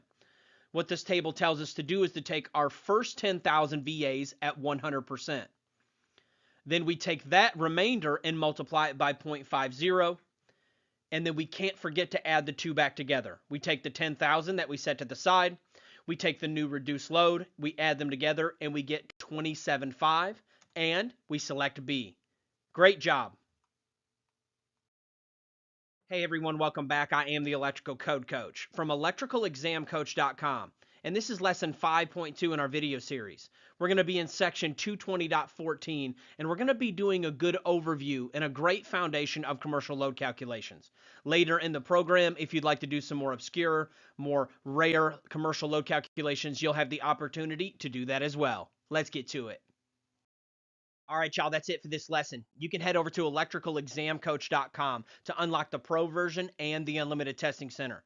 We also offer our full program on USB drive and DVD, so you can watch it offline and without commercials virtually anywhere. It also includes the MP3 files of all the lessons, so if you just want to listen to them as you drive down the road or while you're on the job site, you can do that. You can check out all that in the link in the description below. Most importantly, I want you to know that I offer 100% free coaching in life and in business. Just email me at electricalcodecoach@gmail.com. I just want to see you guys win. Let's get to it. I'm going to start out with learning about calculating DC total resistance of series circuits.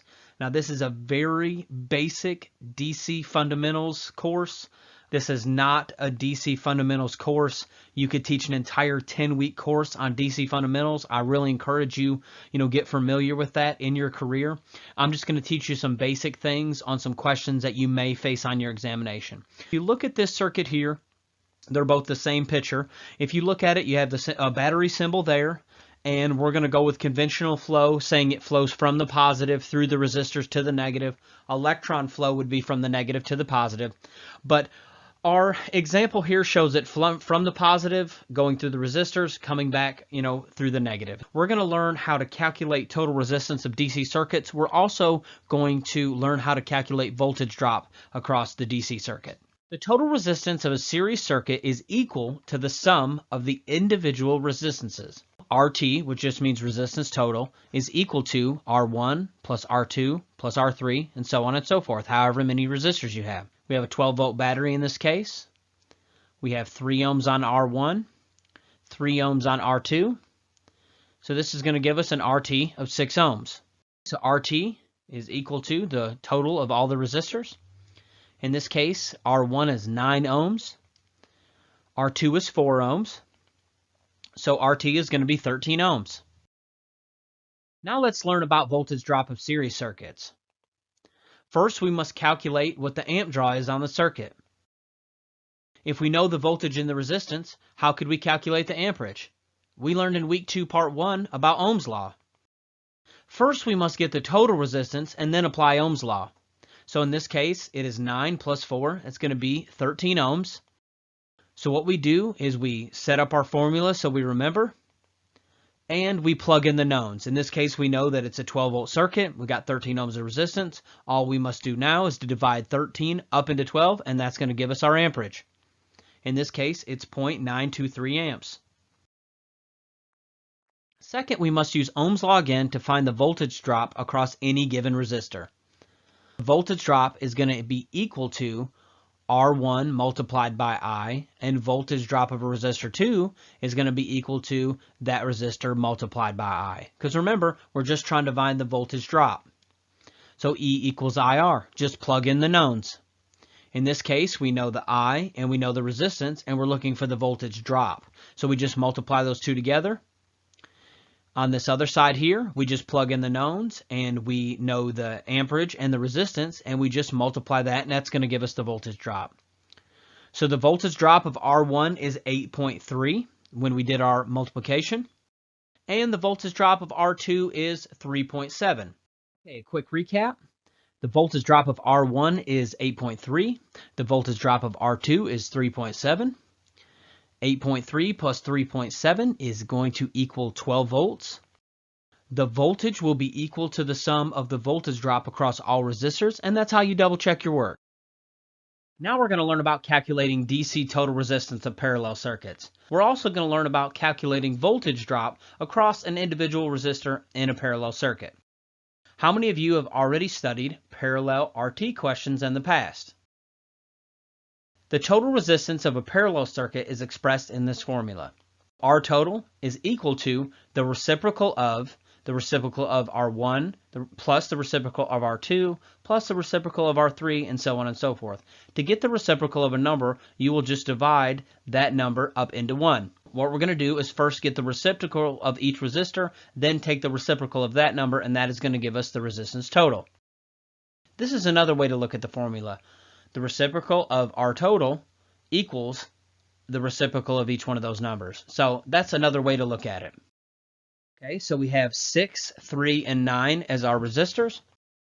So what is the total resistance of this parallel circuit? I want to note out right away that we have 4 options here in our question. The answer is always going to be smaller than the smallest resistor in the circuit. So if you're in your testing center and you get a question like this, we can tell right away that A and B are not going to be correct, because the total resistance of a parallel circuit is going to end up being smaller than the smallest resistor. That's an easy way to figure that out. So now if you had to guess and you forgot the steps, you had a 50-50 shot. Just select C or D if you couldn't remember, and you got a 50-50 shot of getting the question right when you're in the test. Remember, always mark an answer on your test as correct. Even if you're just taking a total guess, you can mark it to come back later, but always put an answer, because if you run out of time, you got a 1 in 4 shot of getting it right. Take our 1 divided by 6 plus 1 divided by 3 plus 1 divided by 9. Go ahead and do that on your calculator now. Pause the video if you need to. If you took the time and worked that out, it is going to give you 0.611111. But we cannot stop there. We must then take the reciprocal of that number. So we must then divide 1 by that number. So we take 1 and divide it by 0.611111. The question is how many of those ones do you put? What you do is go ahead and put the 1 divided by whatever the number is, and then type it in as many times until you get an answer that's close to one of your choices in your question. So in this case, we keep typing it in until we get 1.636, which is going to allow us to round up, and that's going to give us 1.64. I'll point this out that the testing center is not going to put them that close that if you did not round up or down, you're going to get the answer wrong. If you notice in our question, D is one whole number larger than that, you're going to be okay there. So just type it in until you feel comfortable with one of the answers that's represented. And then we rounded up and we selected C. Let's do another one. What is the total resistance of this parallel circuit? We look right away and we see that our smallest resistor is 2, so we know right away that C and D are incorrect. It's going to be either A or B. So let's move forward. So we take 1 divided by 2 plus 1 divided by 8 plus 1 divided by 10. We cannot stop there. We must then divide 1 by that number. That is going to give us 1 divided by 0.75. And that is going to give us 1.3793. We're just going to round up to 1.38. If you have chose to go with our testing center, we're going to have these questions on there. We also have detailed answers on how to work through the questions. Hey everyone, welcome back. I am the Electrical Code Coach from electricalexamcoach.com. And this is lesson 5.4 in our video series. And in this lesson, we're going to be learning all about voltage drop. Let's get to it. If you were to do an internet search for a voltage drop formula, you would likely find this one right here. Voltage drop equals 2 kDi over C mil. And that is an excellent formula. And it's actually the one that I use. But I've rearranged it so it's easier to remember. I do it like this. 2 kid over C mil. Easy to remember and easy to plug in. And what this is, just like previously in the program, this is implied multiplication. So it's going to be 2 multiplied by K, multiplied by I, multiplied by D, divided by C mils. Now let's learn what each one of these individual pieces mean. 2 is going to be our constant multiplier for single phase. If we're doing 3-phase, we're going to use 1.732 as our multiplier.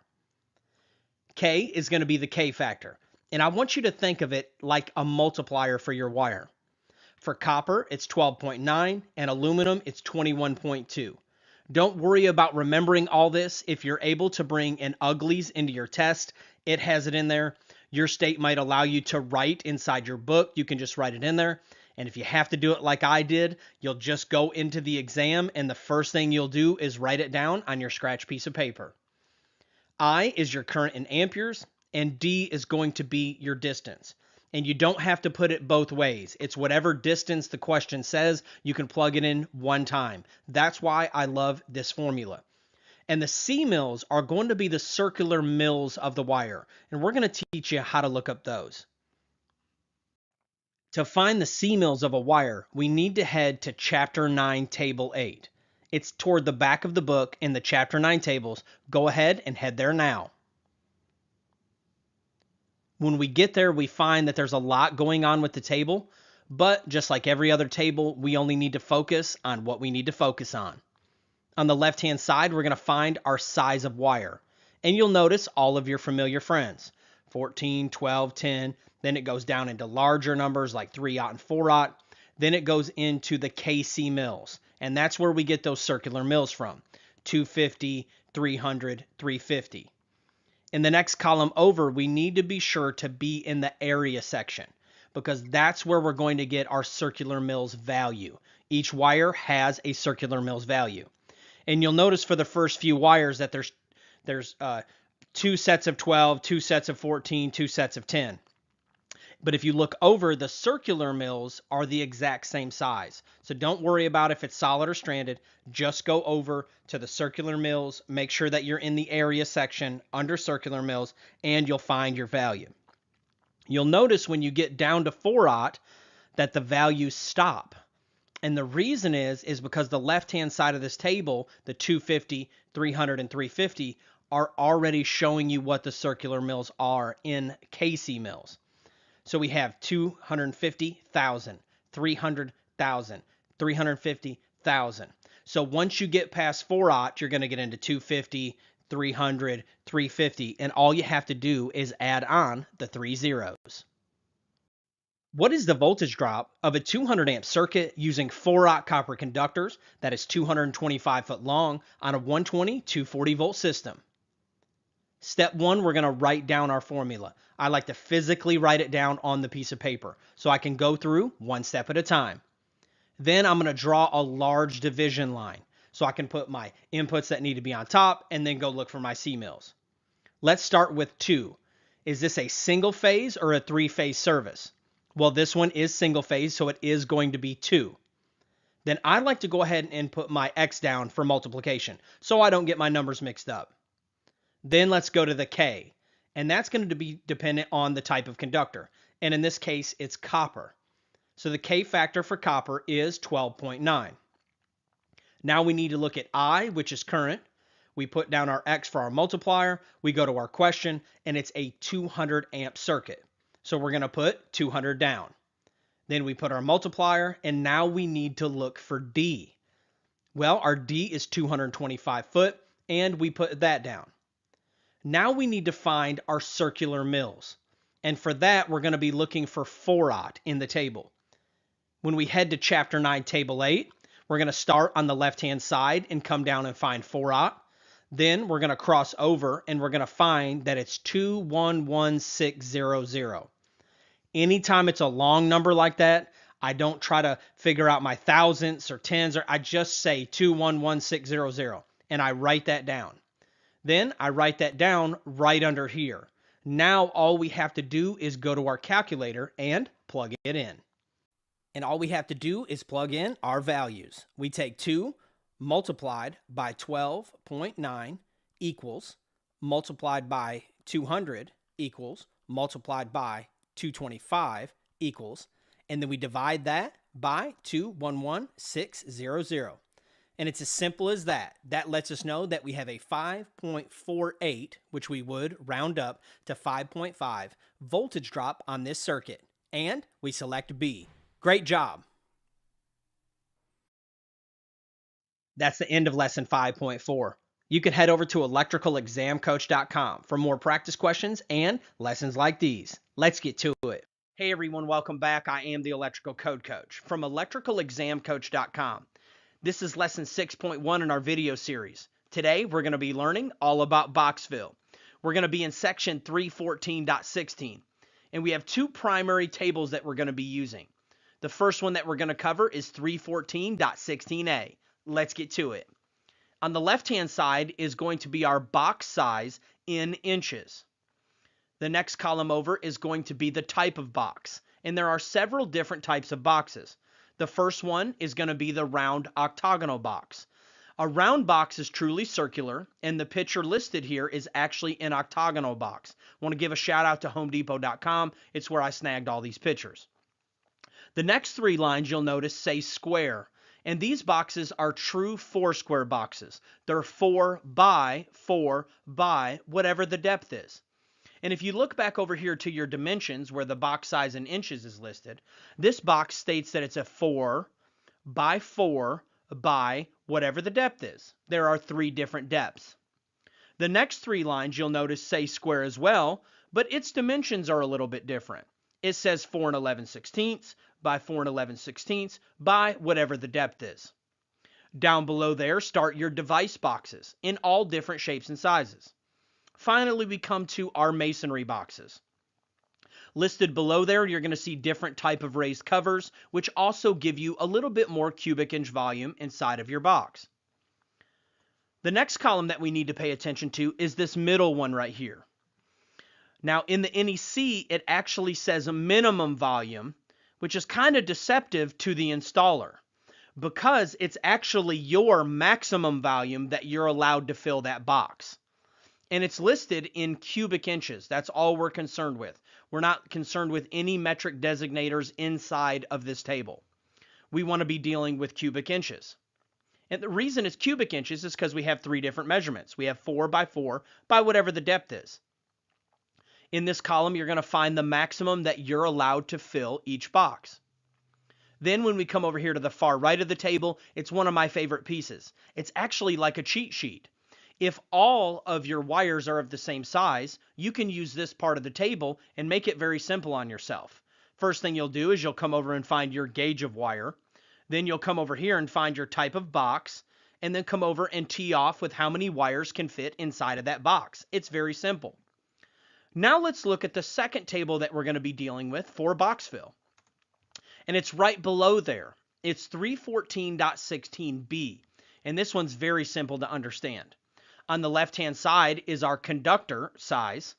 And on the far right-hand side is going to be our cubic inch volume. Every box can only handle so many wires and devices. And that's what we're going to learn in this lesson here today. Each box has so many cubic inches that you can fill, and each conductor and device takes up so many cubic inches of that box. Now, let's do some practice questions and get to it. What size round octagonal box would you select for 9 number 12 conductors? For this one, we're going to be using table 314.16a. We're going to start here and we're going to find our gauge of wire. Then we're going to come down and we're going to find a box, making sure to cross over and double check that we don't crest over into a different style box. We want to stay in the round octagonal. We find our conductors, we find the one that fits it, we slide over and double check ourselves, and we're going to select A. Great job! What size round octagonal box would you select for 7 14 gauge conductors? We're going to head to table 314.16a. We're going to start here on the right-hand side and we're going to find our gauge wire. Then we're going to come down and find a box that fits it and be sure when we cross over that we stay in the right category of box, and we're going to select C. What size 4 square box would you select for 8 number 8 conductors? We head to 314.16a. We're going to start here on the right-hand side and we're going to find our size wire. Then we come down and make sure that we're in the right type of box. We cross over and we're going to find that it's A. How many number 10 conductors can you fit inside of a 4 11/16 by 1.5 inch square box? It's the same process, just looking at it differently. We're going to go ahead and come to our table, 314.16a. We're going to find our gauge conductor. We're going to come down and find our box, make sure we cross back over, and we find that we can fit 11 inside of this box. How many number 8 conductors can you fit inside of a 4 by 2 1/8 by 1.5 inch device box? We head to 314.16a.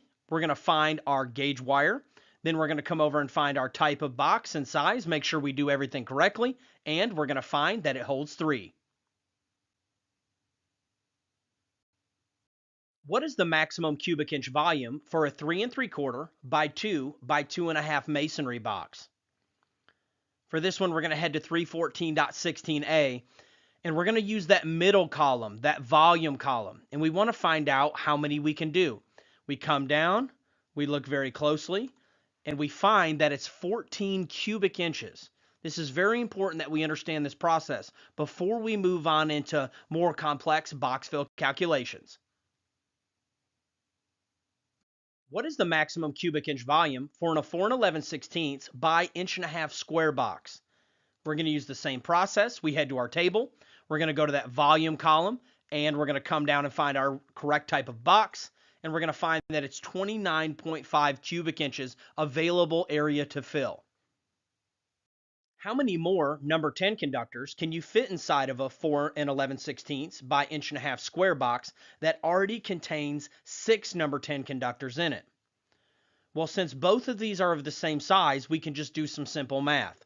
First, we have to find out how many the box holds at all. And we go in and we find that it holds 11. Then we have to do some simple math. We already have 6 conductors, so we take our original 11 minus 6, and it lets us know that we can put 5 more inside of that box, and we select A. How many more number 12 conductors can you fit inside of a 4 by 2 1/8 by 2 1/8 device box that already contains 5 number 12 conductors? For this one, we're going to head back to our table 314.16a. First, let's find out how many wires it can hold originally. It can hold 6. We already have 5, so we take 6 minus 5 equals 1, and we can put 1 more conductor inside of this box. What is the cubic inch volume for a number 6 conductor? For this one, we're going to head to 314.16b.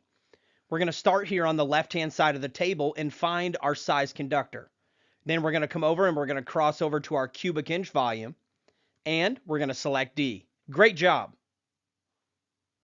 What is the cubic inch volume for a number 12 conductor? Head back to 314.16b, start on the left-hand side and find our size conductor, then cross over to the cubic inch volume, and it's stating that for every number 12 that's in that box, according to the count, which we're getting ready to learn, takes up 2.25 cubic inches of that box. Let's get to it. What is the total cubic inch volume you would calculate for 4 12-gauge conductors and 3 14-gauge conductors? First thing we're going to do is head to our table. Now we have to do some simple math. Let's grab all of our 12-gauge conductors first. We have 4 of them. Multiply it by 2.25. That equals 9 cubic inches. Now let's snag our 14s. We take 3 multiplied by 2, and that gives us 6 cubic inches. But now we can't forget to add them back together. Total it all up, and these conductors are taking up 15 cubic inches of this box, and we're going to select C. What is the total cubic inch volume for 3 10-gauge conductors and 5 8-gauge conductors? We head straight to our table. We do some math here. We bear out the 10-gauge conductors, then we bear out the 8-gauge conductors. We total those two back together, and we find that it's taking up 22.5 cubic inches, and we select B. What is the smallest device box you could use to fit 4 12-gauge conductors and 3 14-gauge conductors? For this one, we're going to be using tables A and B. Let's start over here in table B and get our total count. Then we'll go to table A and find which box fits it. We do the math on our 12-gauge conductors. We do the math on our 14-gauge conductors. These conductors are taking up 15 cubic inches. The code wants to know the smallest box that will fit it. So we come over here to our middle column, the volume column, and we slide down until we find a device box that just fits it. And we're going to find that it's a 3 by 2 by 3.5. What is the smallest round octagonal box you could use to fit 3 10-gauge conductors and 3 12-gauge conductors? For this one, we're going to be using both the tables again. Let's go ahead and bear all of our math out. And we find out that these conductors are taking up a total of 14.25. Now let's head over here to table A and go down the volume column until we find the right type of box, which is right up here at the top, the round octagonal boxes. Find the one that fits, and it's a 4 by 1.5 inches. Great job. Now let's learn about the rules for box fill. We're getting ready to cover a lot of ground, and this is something that you have to master. But don't feel like that you have to master it in one pass. Watch this part of the video over and over until you thoroughly understand it. We're going to learn how to count conductors now for our box fill calculations. We have to accommodate for each wire and then also for the different devices and fittings that we use out in the field. We're not going to be dealing with equipment grounding conductors at first. We're going to calculate those separately at the end of this slide. So now we're dealing with only neutrals and hots. Each conductor counts as 1 of whatever gauge it is. So each 12 counts as 1, each 10 counts as 1, whatever gauge wire it is. Each conductor that passes through the box counts as 1. So even if it doesn't terminate or splice inside that box, if it's passing through that box, it counts as 1 each. Each internal clamp only counts as 1 total based off the largest conductor that's in the box. Let me show you what I mean. This is an internal clamp. The clamping mechanism is inside the box. Well, it's taking up some of my space, so we have to account for it somehow. What this code is stating is it doesn't matter if I have 1 or 5 of these clamps, we're only going to count it as 1, and it's going to be grouped with whatever the largest conductor is in the box. Meaning if I have 12 and 10 gauge conductors inside that box, this internal clamp would count as one 10 gauge conductor. All of the fittings we're going to convert over to conductors, then the conductors we're going to convert over to the cubic inches, and you'll know more of what that means as we go through this lesson. This is an external clamp because the clamping mechanism is on the outside of the box, and we don't have to count those at all for box fill purposes. Next, each stud or hickey that is present in the box shall count as one total based off the largest conductor that's in the box. Now, these are really old words, probably from the 30s if I had to imagine, but they still use them on examinations today. And this is what we're talking about. Imagine that we're hanging a chandelier. This we would call the stud or the nipple. Or, this would be the nipple, this would be a nipple. But they're calling this the stud and this a hickey. And they still use this terminology on exams today, so you definitely need to understand. In this scenario here, in this picture, the stud would count as one of whatever gauge was in the box that was the largest, and the hickey would count as one of whatever gauge was in the box that is the largest. And we're going to do lots of practice, so don't worry about it. Now we need to account for device straps and yokes. What the code states is that for each device strap or yoke, it's going to be counted as 2 based off the largest conductor that's connected to the device. As we learned earlier in the program, this is a device yoke or what we call a device strap.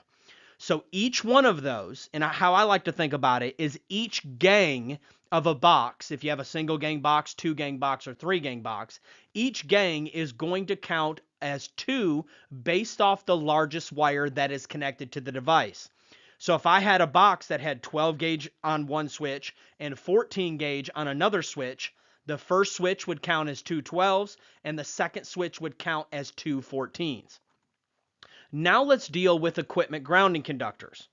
Let's deal with the 2017 first. If you are on the 2017 code, this is how you deal with equipment grounding conductors that are in the box. It's only counted as one total based off the largest conductor in the box. Meaning it doesn't matter if you have 10 equipment grounding conductors, they all only count as one for your count total, and it's based off the largest conductor that's in the box. So if I have 10s and 12s, it's only going to count as one number 10.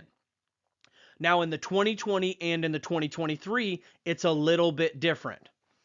Up to the first 4 conductors, it's going to count as 1. Then for every one that is past 4, you're going to increase it by a 1/4 inch volume. And we're going to do some practice questions with these. Just let that soak in, and when we get to the practice questions, we're going to expound on it more. If you're still on the 2017, when I come to this part of the lesson today, I want you to just fast forward through it. You don't need to learn it. It will just confuse you. 2017 will come first, and the questions will state what year I'm dealing with. Then when we get to the 2020 and the 2023, I'll let you know, and that way you can learn your respective lesson. Let's get to it. What is the total cubic inch volume you would calculate for a light box that contains 3 12 gauge conductors with 1 stud and 1 hickey present in the box? For this one, we're going to go to table 314.16b. We know that each 12 is 2.25 cubic inches. Now let's count our conductors. We know that we have the 3 number 12s originally, but now we have to deal with the studs and the hickeys. Our code states that for each stud and each hickey, they count as 1 each based off the largest conductor that's in the box. In this case, we only have number 12s, so they're going to be grouped with the 12s. So that lets us know that we have a total of 5 number 12s. That's what I meant by we're converting everything back to conductors, and then we can do our multiplication. We take those 5 number 12s, multiply it by the cubic inch volume for 12, and we end up with 11.25 cubic inches, and we would select C. What is the total cubic inch volume you would calculate for a light box that contains 3 number 12 gauge conductors, 3 14 gauge conductors, and 1 Hickey present in the box? We'll head to our table. We know that each 12 is 2.25, so you always deal with the largest conductors first. And the reason is because your fittings are likely going to be grouped with the largest conductors. We know that we have the 3 number 12s, but now we got to deal with our fittings. In this case, we have 1 Hickey. Each Hickey counts as 1 based off the largest conductor that's in the box. And what we're going to do is group it with the 12s. We have the 3 original conductors, the 1 fitting. We have 4 number 12s. We bear that math out and end up with 9 cubic inches. Now let's deal with our leftover conductors. We have 3 14 gauges. We take and bear all that math out. Then we total it together and we end up with 15 cubic inches that all of this is taking up in this box. This is something that you'll have to take your time and master. One of my favorite sayings is, you don't wake up on that level. You don't wake up understanding this. You don't watch the video once and get it. If it were that simple, anybody can do it. I hope it's been very easy for you to understand up into this point, but for you to truly master it, you got to get after it. What is the total cubic inch volume you would calculate for a box that contains 8 number 12 gauge conductors and 2 single pole switches in a 2-gang box? We look at 314.16b. We know that each number 12 is 2.25. Let's go ahead and count our conductors. Each device yoke counts as 2 based off of whatever wire is terminating to the device.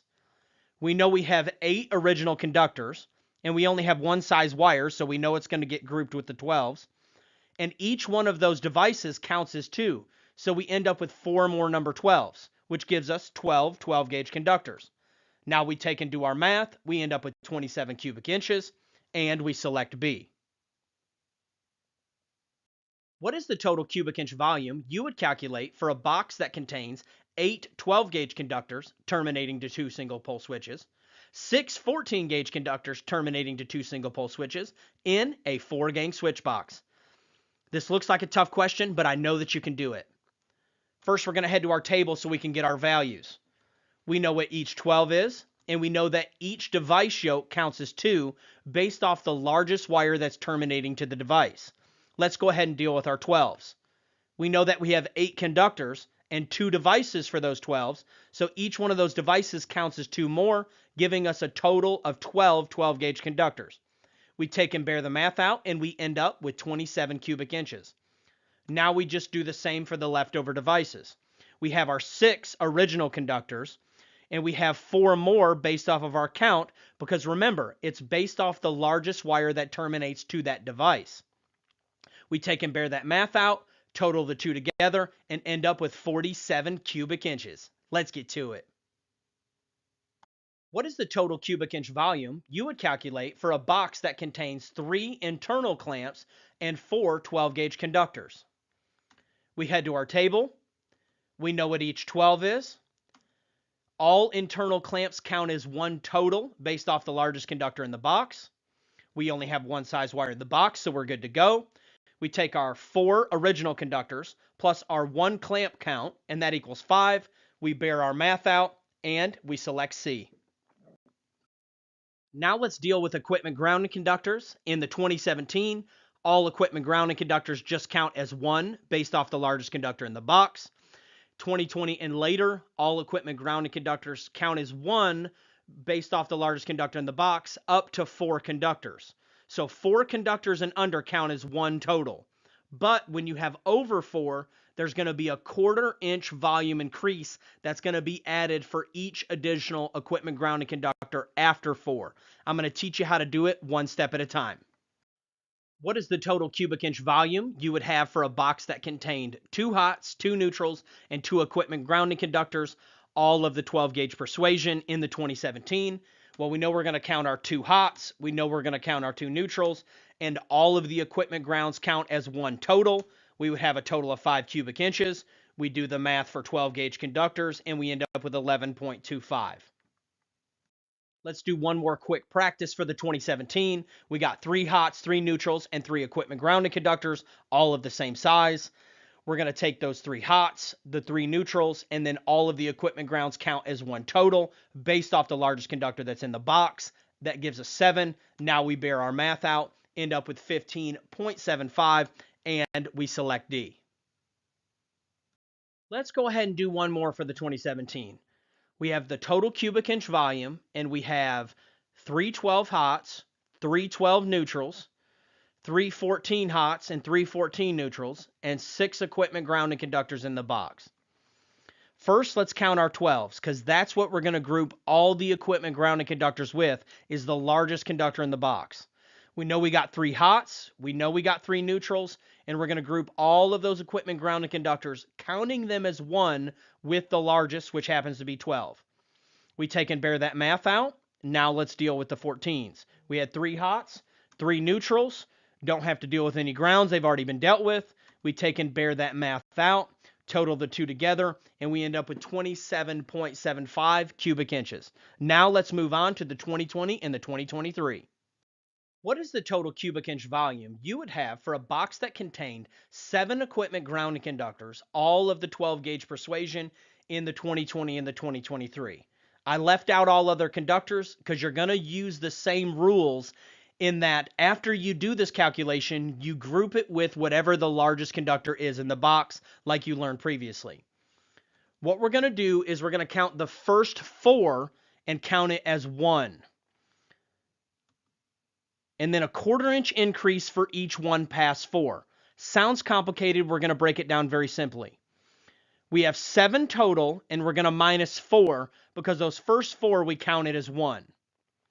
So we have 3 left over, and we're going to take those 3 and multiply it by 1/4, and that gives us 0.75. So we have a total of 1.75 conductors based off whatever the largest conductor is in the box. In this case, there's only number 12s. So we would take that 1.75, multiply it by the cubic inch volume for a number 12 conductor, and we end up with 3.9375 cubic inches for our equipment grounds.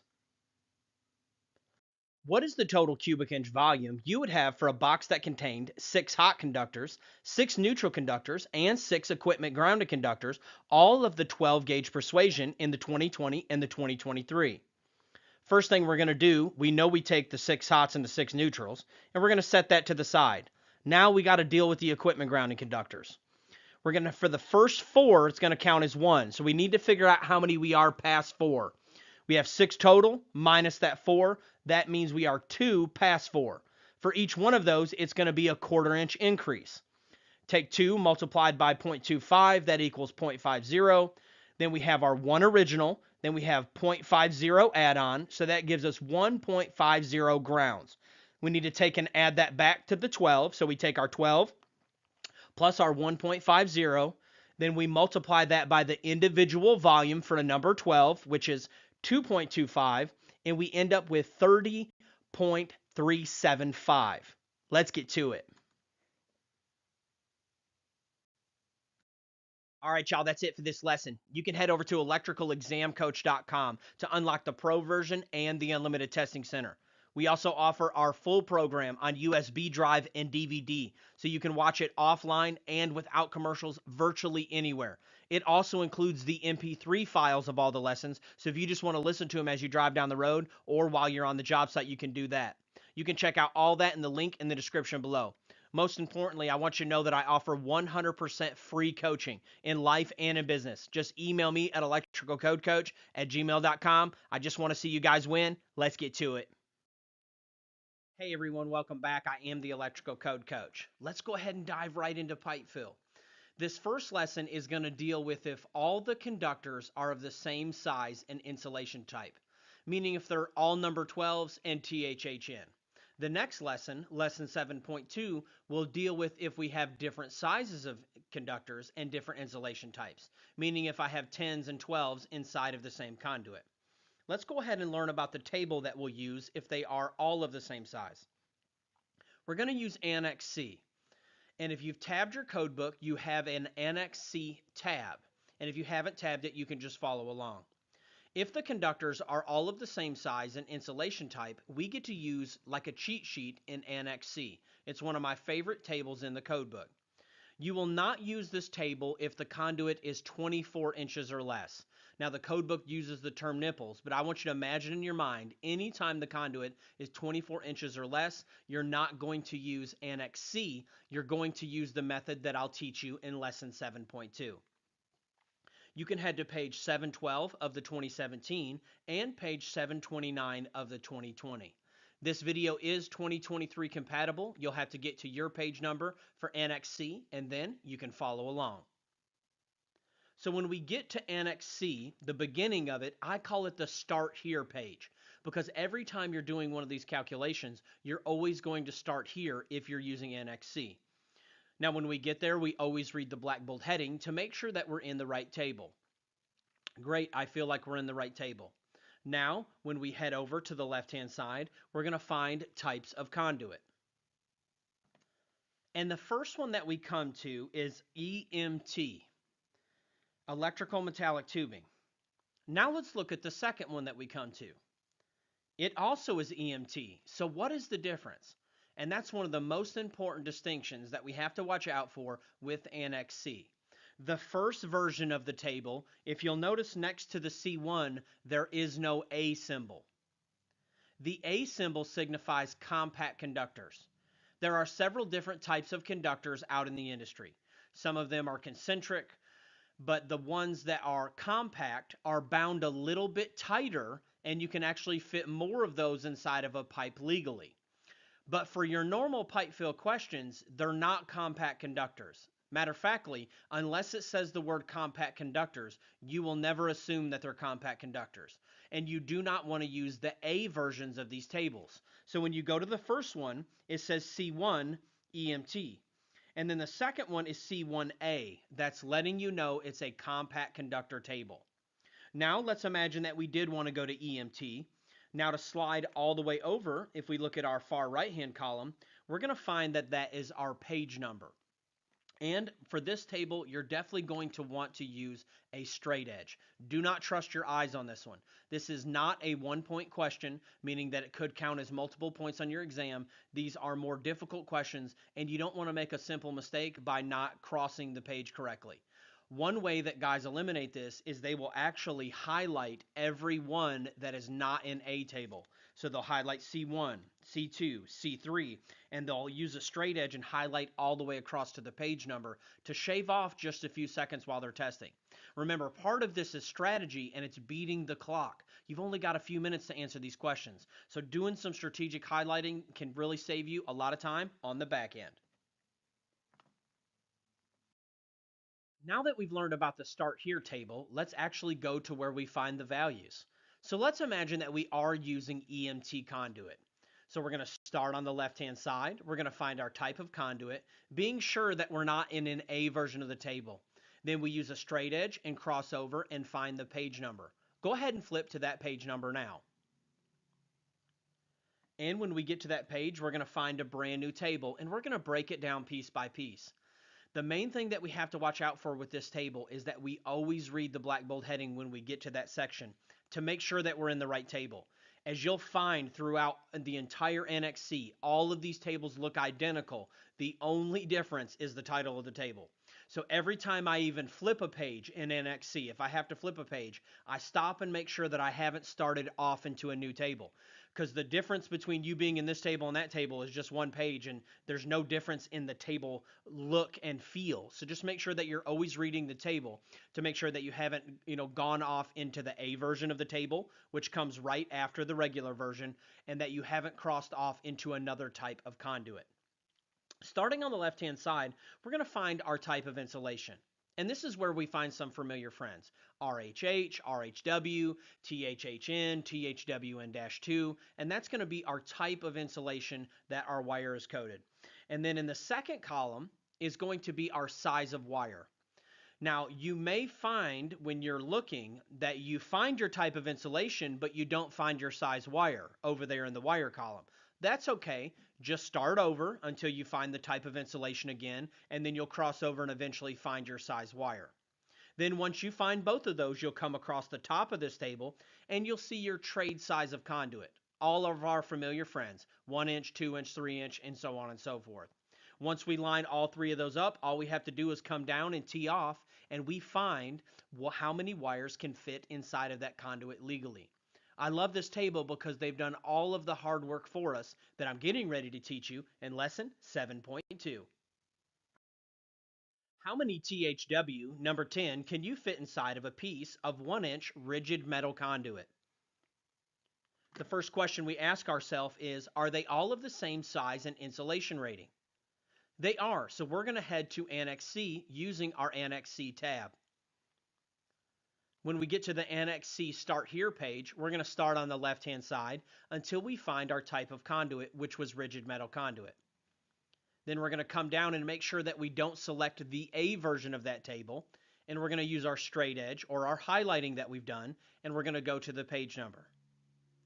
When we get to that page number, we're going to read the black bold heading to make sure we're actually in rigid metal conduit and that we're not in the A version of the table.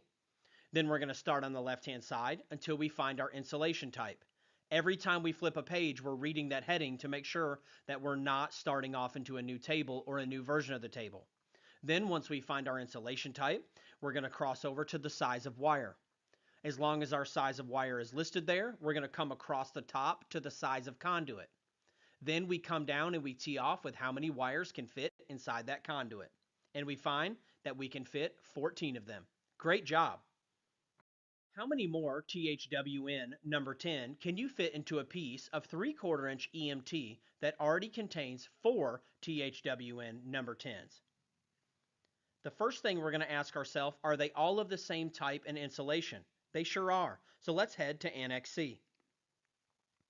When we get there, we're going to start on the left-hand side and find our type of conduit, being sure not to select an A version of the table.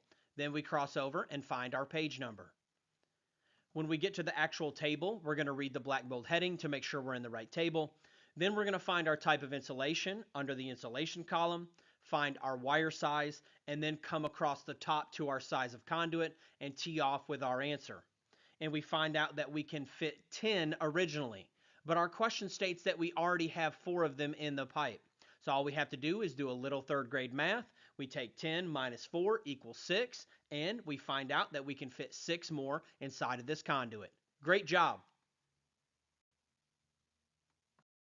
How many 1/0 THW conductors can you fit inside of a piece of 2.5 inch Schedule 40 PVC?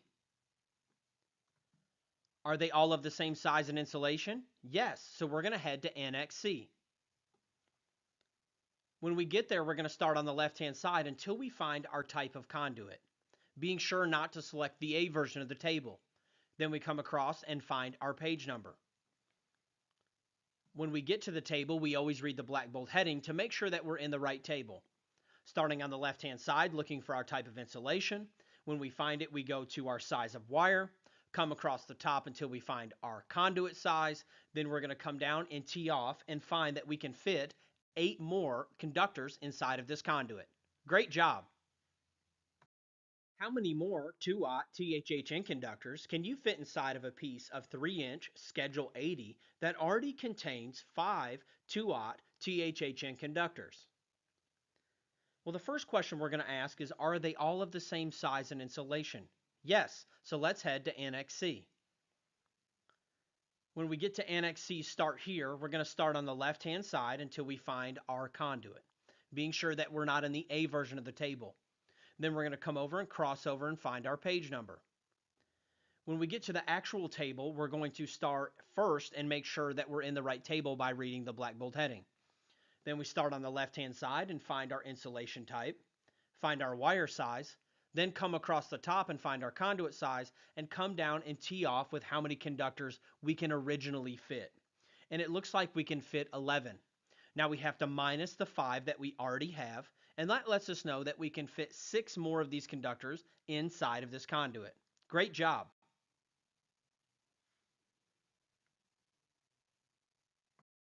How many more number 10 THW-2 conductors can you fit inside of a piece of 3/4 inch Schedule 80 PVC that already contains 3 number 10 THWN-2 conductors. The first question we're going to ask ourselves, are they all of the same size and insulation type? They are. So we're going to head straight to Annex C. When we get to Annex C at the Start Here table, we're going to start on the left-hand side until we find our type of conduit. Then we're going to verify that we're not in the A version of that conduit. We're going to slide over and find our page number. Then when we get to the table, we're going to read the black bold heading to make sure that we're in the right table. We start on the left-hand side and we find our insulation type. Then we find our wire size. Then we come across the top and find our conduit size. And we're going to find that our starting value is 7. We have to minus the 3 conductors that we already have, and that's going to let us know that we can put 4 more. All right, y'all, that's the end of lesson 7.1. You can head over to electricalexamcoach.com and check out our completely free version. But if you're really wanting to get your license and you're serious about it, really encourage you to check out our pro version, which will unlock all of the practice tests, quizzes, and all of the other pro features. That is really the recipe for getting your license. I am the Electrical Code Coach, and you can always email me at electricalcodecoach@gmail.com if there's any way that I can help you in life or business. Let's get to it. Hey everyone, welcome back. I am the Electrical Code Coach, and we're picking right up in pipe fill. This is lesson 7.2. So in our previous video, we learned that if the conductors are all of the same size and insulation type, we can just head straight to Annex C to answer all of our pipe fill questions. But when they're not, we're going to learn about what to do today. We're going to learn about Chapter 9, Table 4 and Chapter 9, Table 5. First, let's learn about Chapter 9, Table 4. It's on page 680 of the 2017. It's on page 696 of the 2020, and this video is 2023 compatible, so you find your page number for Chapter 9, Table 4. If you've used the Mike Colt tabs that we recommend, you're going to have a Chapter 9, Table 4 tab, and you can flip there now. Let's get to it. When we get to Chapter 9, Table 4, we're going to find that all of these tables look almost identical, and the only distinction is the name of the type of conduit at the top of the table. You'll notice that the very first one is EMT, and then it goes down to a bunch of familiar friends in conduit, our RMC, Schedule 80, Schedule 40, and all of those different types. If you get our pro version to the program, we have a video called the Strategic Highlighting video that will show you how to strategically highlight these tables to make them pop. Starting on the left-hand side of this table, we're going to find our size of conduit. We want to make sure that we are in the inches column. We're not dealing with millimeters. Then we have a bunch of different columns across the top. The first one is more than 2 wires. The second one is 60%, and that's going to be for nipples. Our 1 wire is 53%, 2 wires, and then the diameter of the pipe, and then the 100% total fill area. Let's break them down one by one. The first one that we come down is when we have more than 2 wires. So anytime we have 3 or more wires, we're going to use this percentage. It's the 40% fill column. What it's saying is you're allowed to fill that conduit up to 40% of its capacity. And these values listed down below are going to let you know what that capacity is. So we'd start here on the left-hand side, find our tray size conduit, and then we would come over to our respective column, and that lets us know the total square inch capacity of this pipe that we are allowed to fill.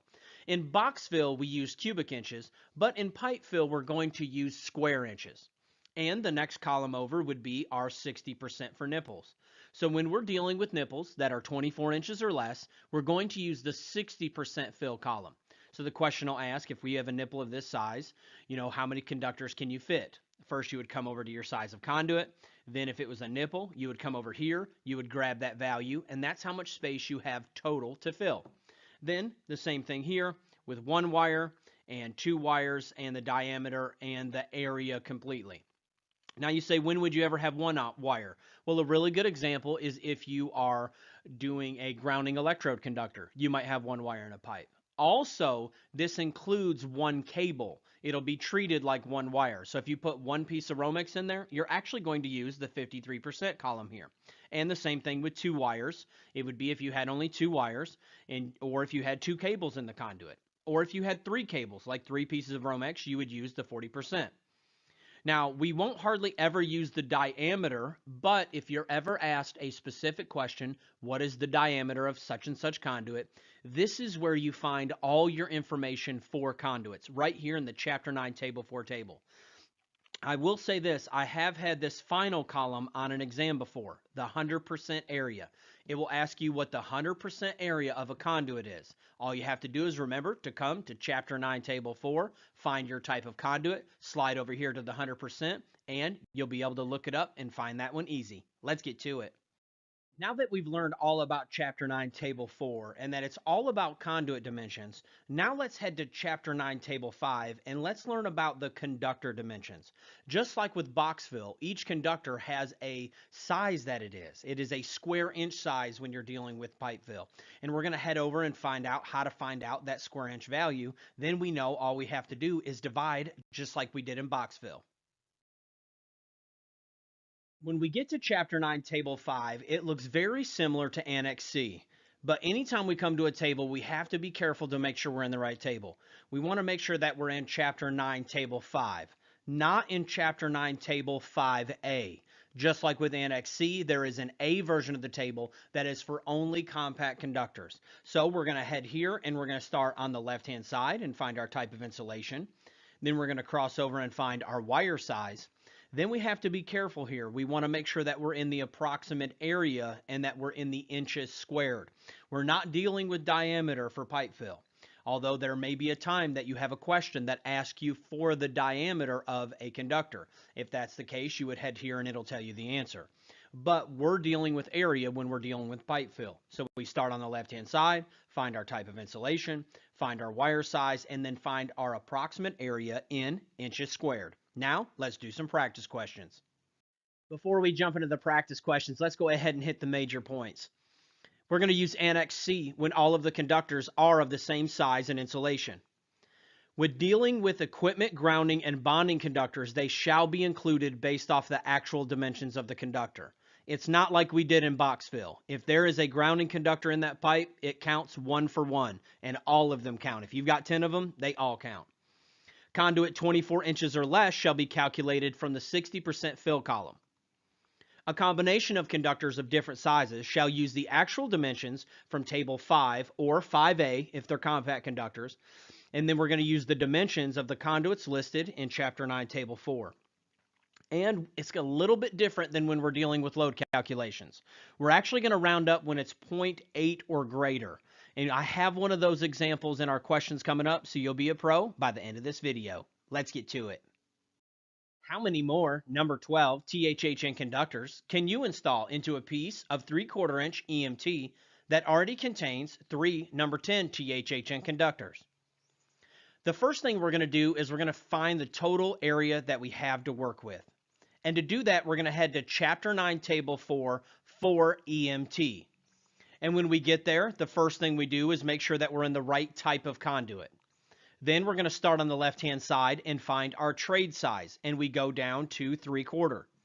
Then we're going to cross over to the more than 2 because our question deals with more than 2 conductors. So we're going to pull from the 40% column.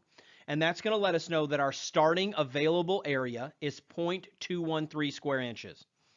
Now we need to find what we already have, which is the number 10s. We're going to head over to Chapter 9, Table 5, and when we get there, we're going to start on the left-hand side and find our type of insulation. We're going to cross over and we're going to find our size of wire. Then once we find that, we're going to cross over to the approximate area. And each individual number 10 is 0.0211 square inches. Now that we have our conduit and our starting conductor, let's go ahead and write down our number 12s. That's the conductor that we're wanting to install. And then we'll be done with the code book, and all we have to do is some simple math. After we find that value and write it down, we can proceed. We're going to take and multiply our conductors that we already have. We have 3 number 10s multiplied by the value by a number 10, and that gives us this number. Now to figure out how much space we have left, all we have to do is take our total fill area, which was 0.213, subtract the number 10s, and then that lets us know we have 0.1497 remaining left to fill.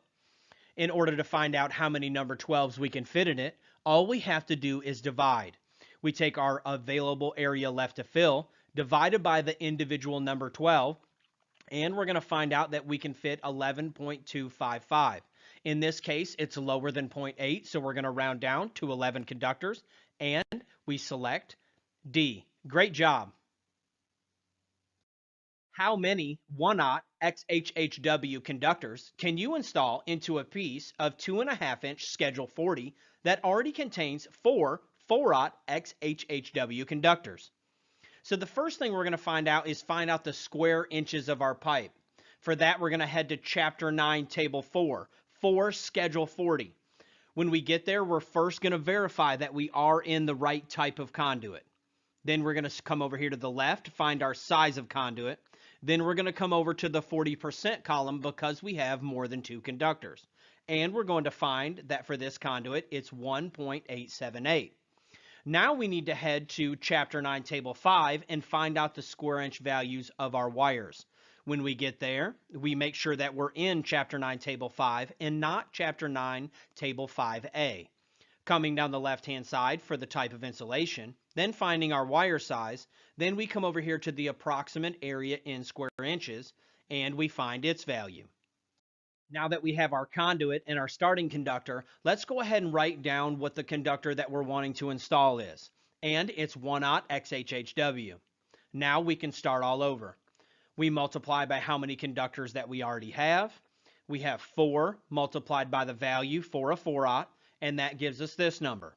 Then what we're going to do is take our total area that we were able to fill and minus what we have, and that lets us know what we have remaining left to fill.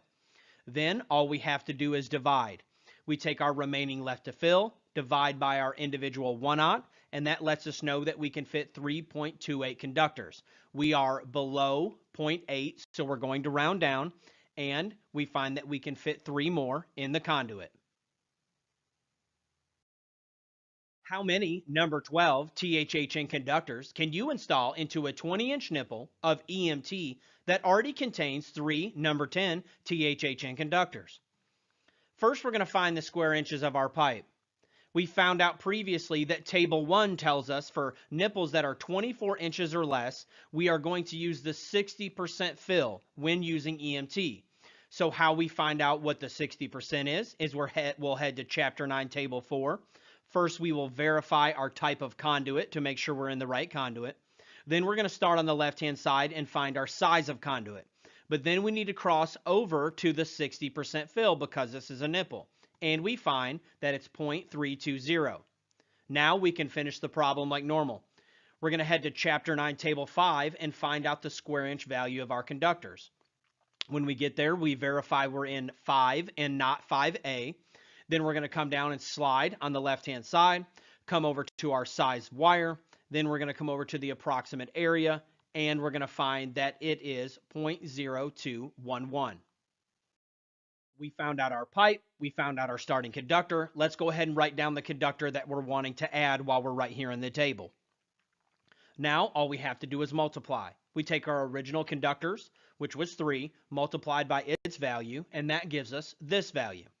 Then all we have to do is subtract from our starting value. Our starting value is 0.320. Now all we have to do is minus what we already have, and that lets us know that we have this much remaining left to fill. Then, to find out how many more we can fit, we simply divide. We take our available left to fill, divided by the conductor that we're wanting to install, and that lets us know that we can fit 19.3. We're going to round down again, and we are going to select B. Great job. The next 3 sample questions are going to go a lot faster. It's assuming that you've already learned how to use these tables. I'm not going to be showing them on the screen. How many more 2/0 THHN conductors can you fit inside of a piece of 3-inch Schedule 80 PVC if it already contains 5 1/0 THHN conductors? Well, what we're going to do is we're going to go to Chapter 9, Table 4 and find our pipe. Then we're going to find the appropriate column based off of our number of conductors. And we're going to find that for 3-inch, here is the value.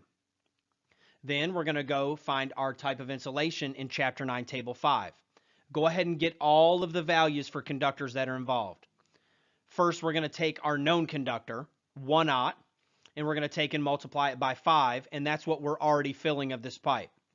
Then we're going to take and minus our total fill, minus what we already have, and that gives us our remaining left to fill.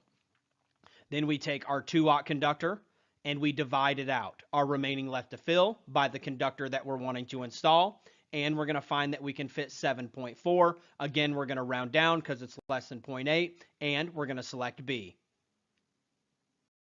How many more number 10 THWN-2 conductors can you fit inside of a piece of 3/4 inch Schedule 80 PVC that already contains 3 number 12 THWN-2 conductors? We're going to head to Chapter 9, Table 4 and find our pipe.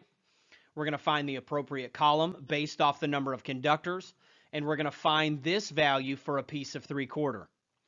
Then we're going to head to Chapter 9, Table 5 for our conductor properties, being sure to write down all the values that we need. First, we're going to take our number 12 that we already have, multiply it by the 3 that we already have, and that gives us this value.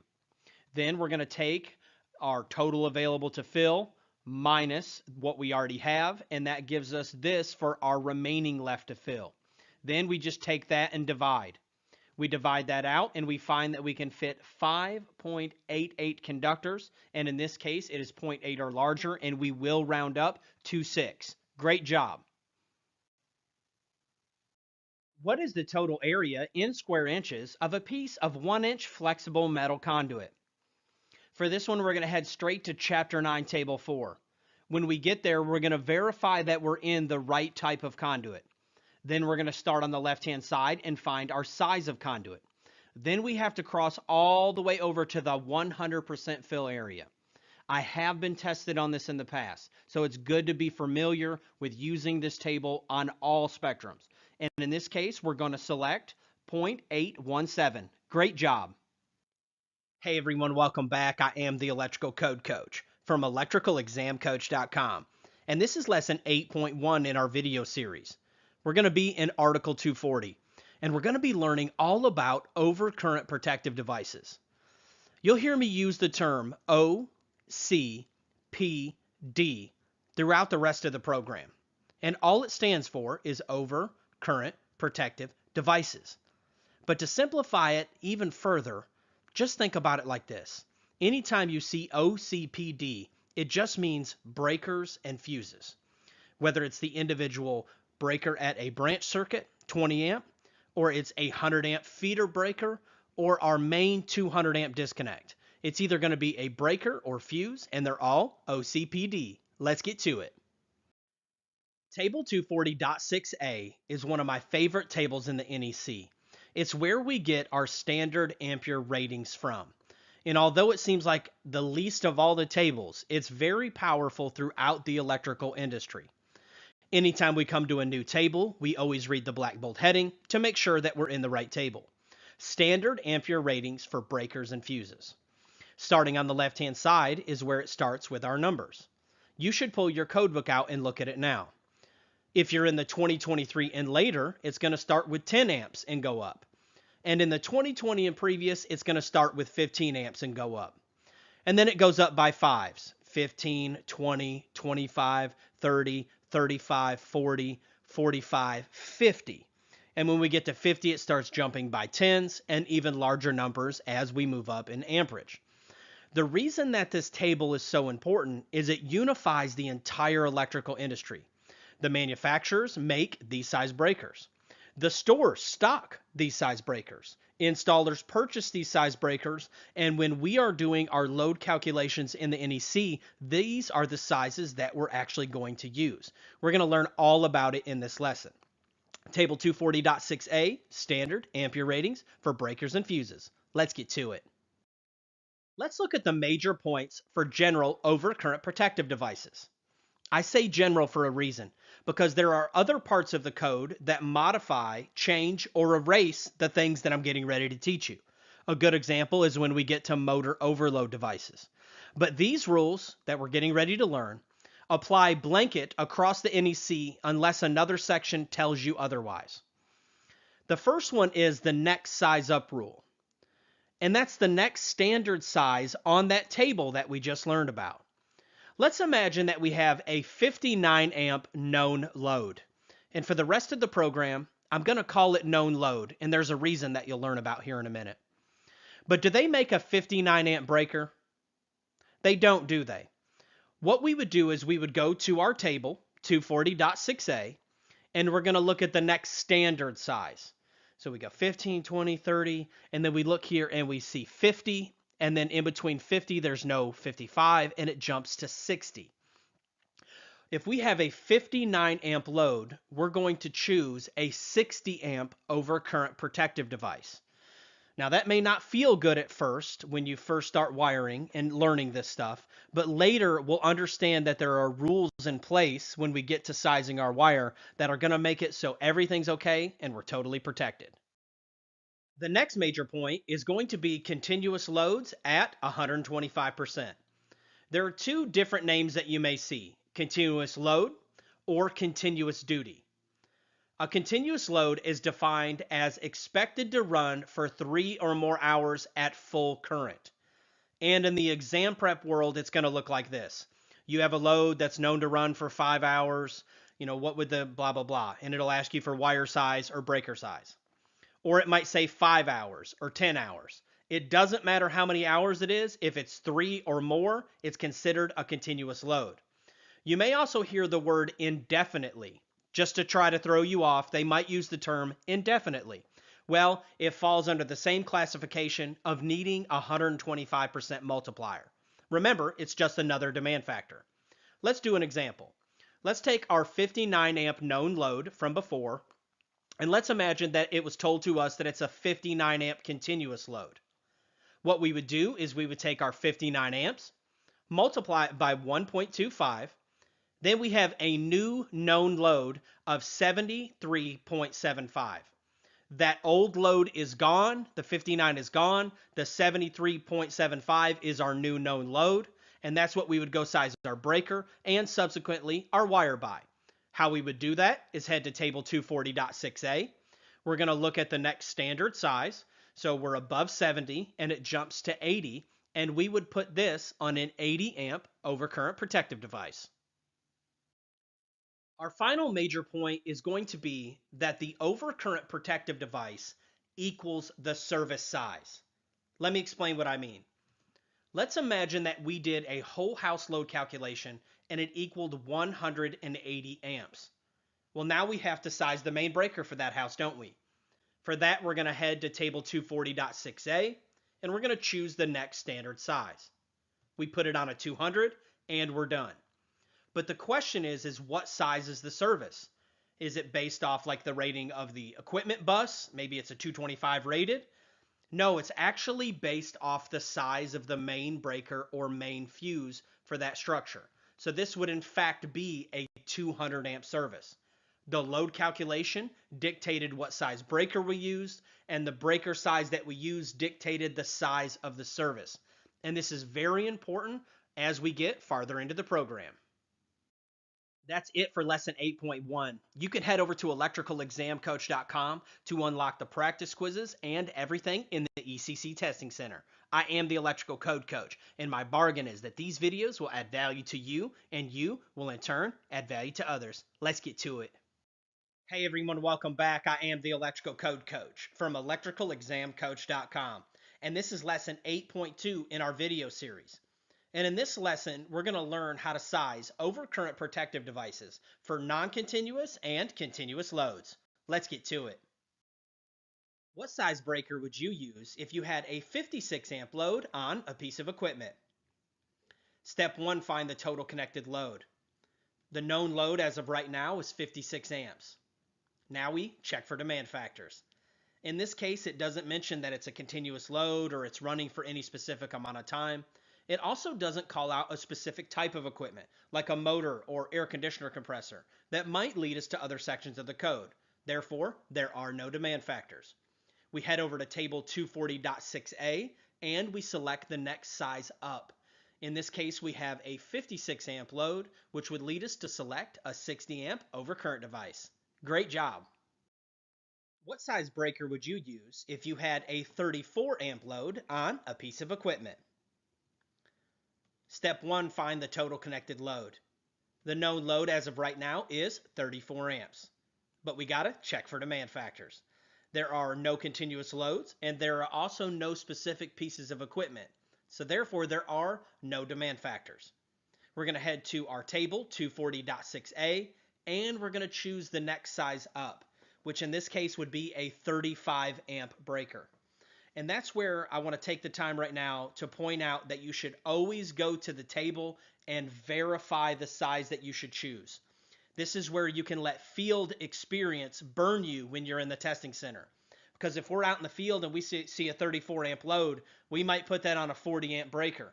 So you might see 34 amp load inside the testing center and automatically assume that the next size up is 40. But you have to go by the values in the table. The correct answer in the field and in the testing center, in this case, would be a 35 amp breaker. Let's get to it.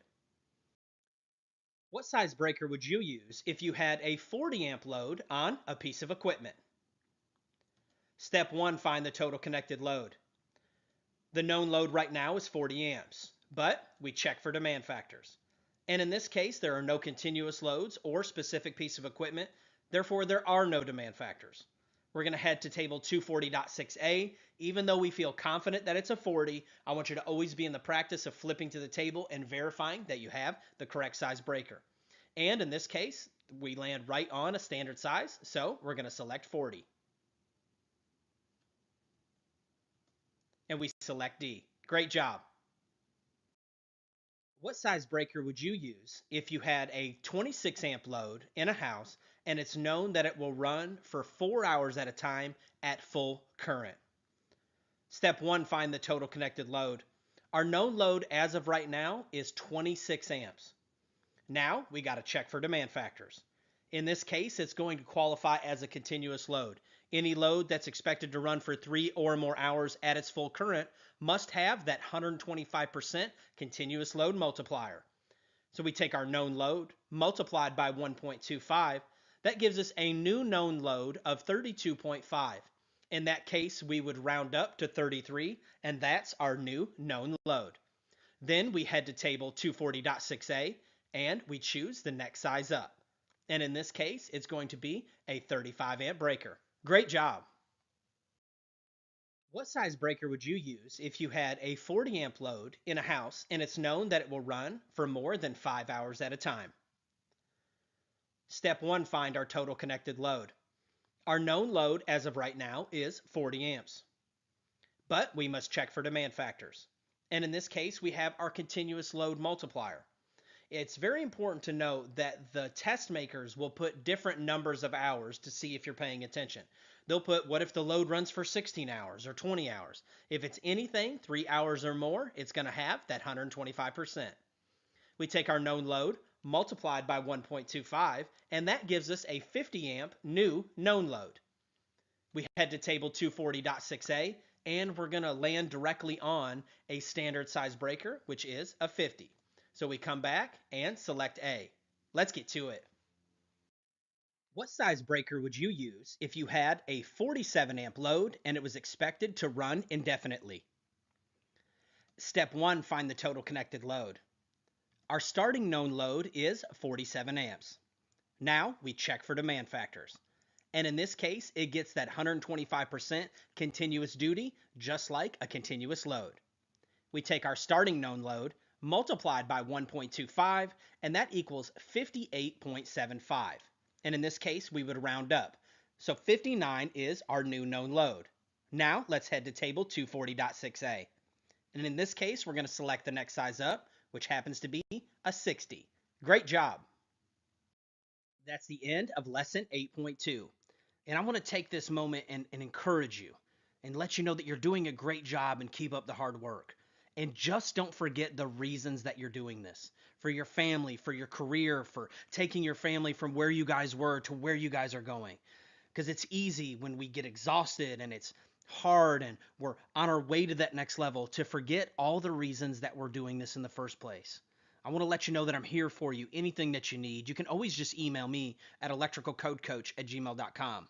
I am the Electrical Code Coach, and my bargain is that these videos will add value to you, and you will in turn add value to others. Let's get to it. Hey everyone, welcome back. I am the Electrical Code Coach from electricalexamcoach.com, and this is lesson 8.3 in our video series. We're still in Article 240, but we're going to be doing sample calculations of whole homes and businesses and selecting the main overcurrent device.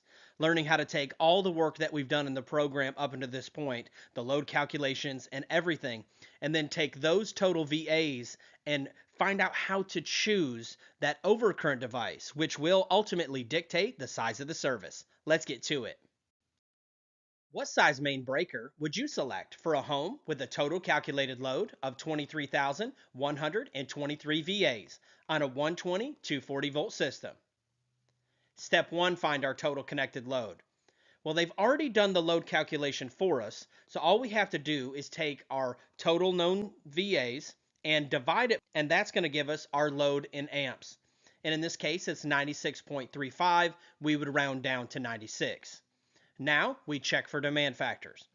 Because this load calculation was already performed, there are no more demand factors to do. They were done along the way, right? We would have performed our range demand factor, our dryer demand factor, and then now we have this total lump sum of 23,123. So all we have to do is divide by 240, and there are no demand factors. Now that we have our known load, we head to table 240.6a, and we choose the next size up. And in this case is going to be a 100. Great job. What size main breaker would you select for a home with a total calculated load of 47,000 VAs on a 120 240 volt system? Step 1, find our total connected load. In this case, they've done all the math for us, and 47,000 are our total VAs. All we have to do is divide that by the system voltage. And in this case, it equals 195.83, and we would round down. Now we check for demand factors. And in this case, there are no demand factors because they were already performed to get us that 47,000 value. Now we head to table 240.6a and choose our next standard size. And in this case, it ends up being a 200 amp breaker. Great job. What size main breaker would you select for a home with a total calculated load of 38,000 VAs on a 120 240 volt system? Step 1, find our total connected load. They've already done the math for us, so all we have to do is divide by the system voltage. And in this case, it equals 158. Now we check for demand factors. And like we said before, there are no more demand factors on this calculation. We head over to table 240.6a, and we choose the next standard size breaker. And in this case, it's 175 amps. What size main breaker would you select for a business with a total calculated load of 95,000 VAs on a 140 240 volt system? Step 1, find our total connected load. They've already performed the load calculation for us, so all we have to do is divide by the system voltage. And we end up with 395.83, and we would round up to 396. Now we check for demand factors. And whether it's a home or a business, all the demand factors were already performed to get that original 95,000 number. So there are no more demand factors. Now we head to table 240.6a and we choose the next standard size breaker. And this would be a 400 amp breaker. This would also be a 400 amp service. Let's get to it. Now let's do that exact same calculation but on a three-phase system and show you the beauty of three-phase. What size main breaker would you select for a business with a total calculated load of 95,000 VAs on a 120 208 three-phase system? Step 1, find our total connected load. Well, they've already given us our total VAs, so all we have to do is divide. But with three-phase, there's one extra step. Because of the geometric nature of three-phase, we have to take that 208 and multiply it by the square root of 3. The square root of 3 just so happens to be 1.732. Once we work that math out, we end up with 360.256. And it seems like a lot of work on the front end, but you'll find out that you'll trade this little bit of math for what this is getting ready to provide for us. Now we can take and do our math, and after we divide it out, we end up with 263, and of course we would round up in this case. There are no more demand factors, so we head to table 240.6a and choose the next standard size.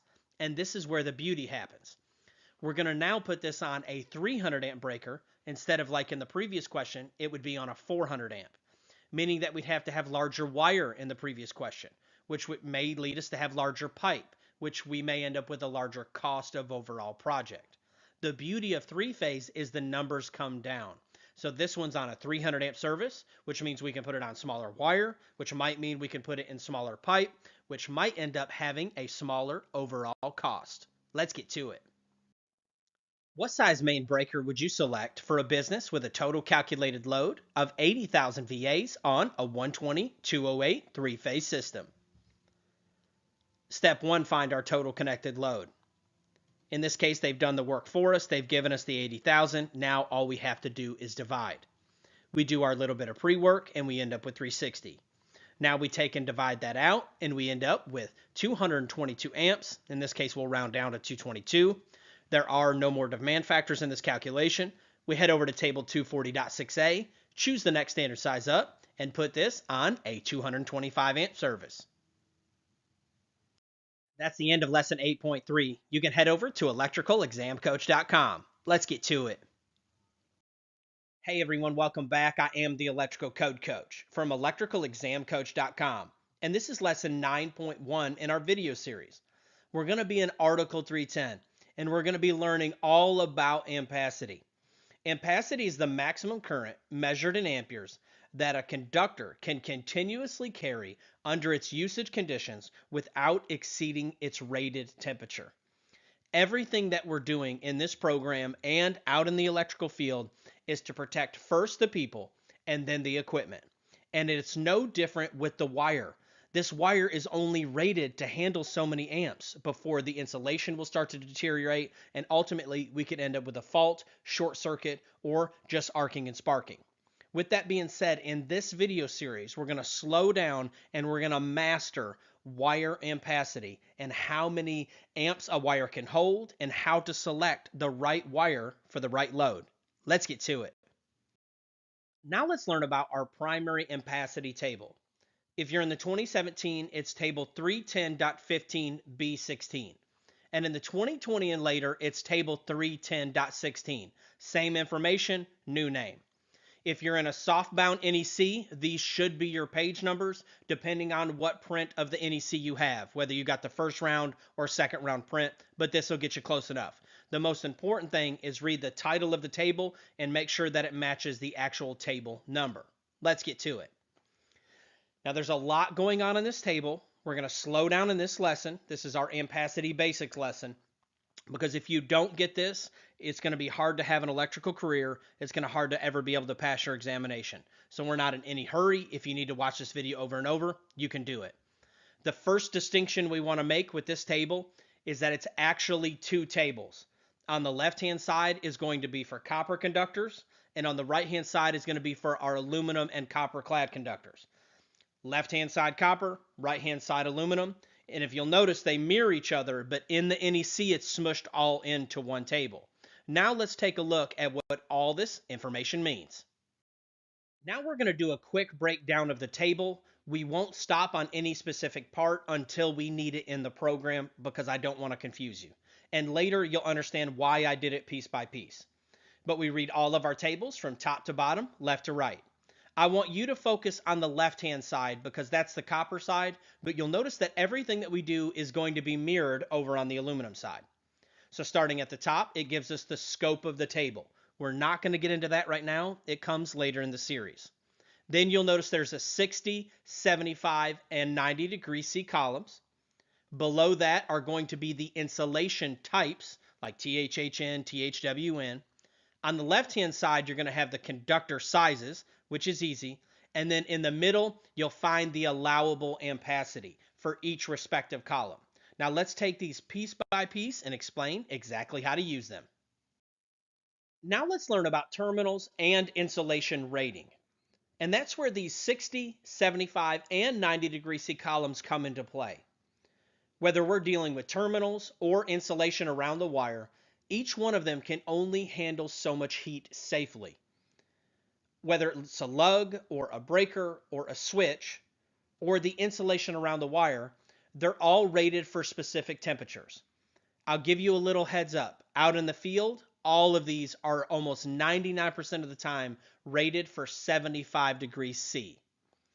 And the insulation has multiple ratings. Some of them are rated for 60, some of them are rated for 75, and some of them are rated for 90. The reason this is important is it's going to help us choose which one of these columns we select our ampacity from. If the terminals are rated 75 degrees, we're going to choose the 75 degree C column most of the time.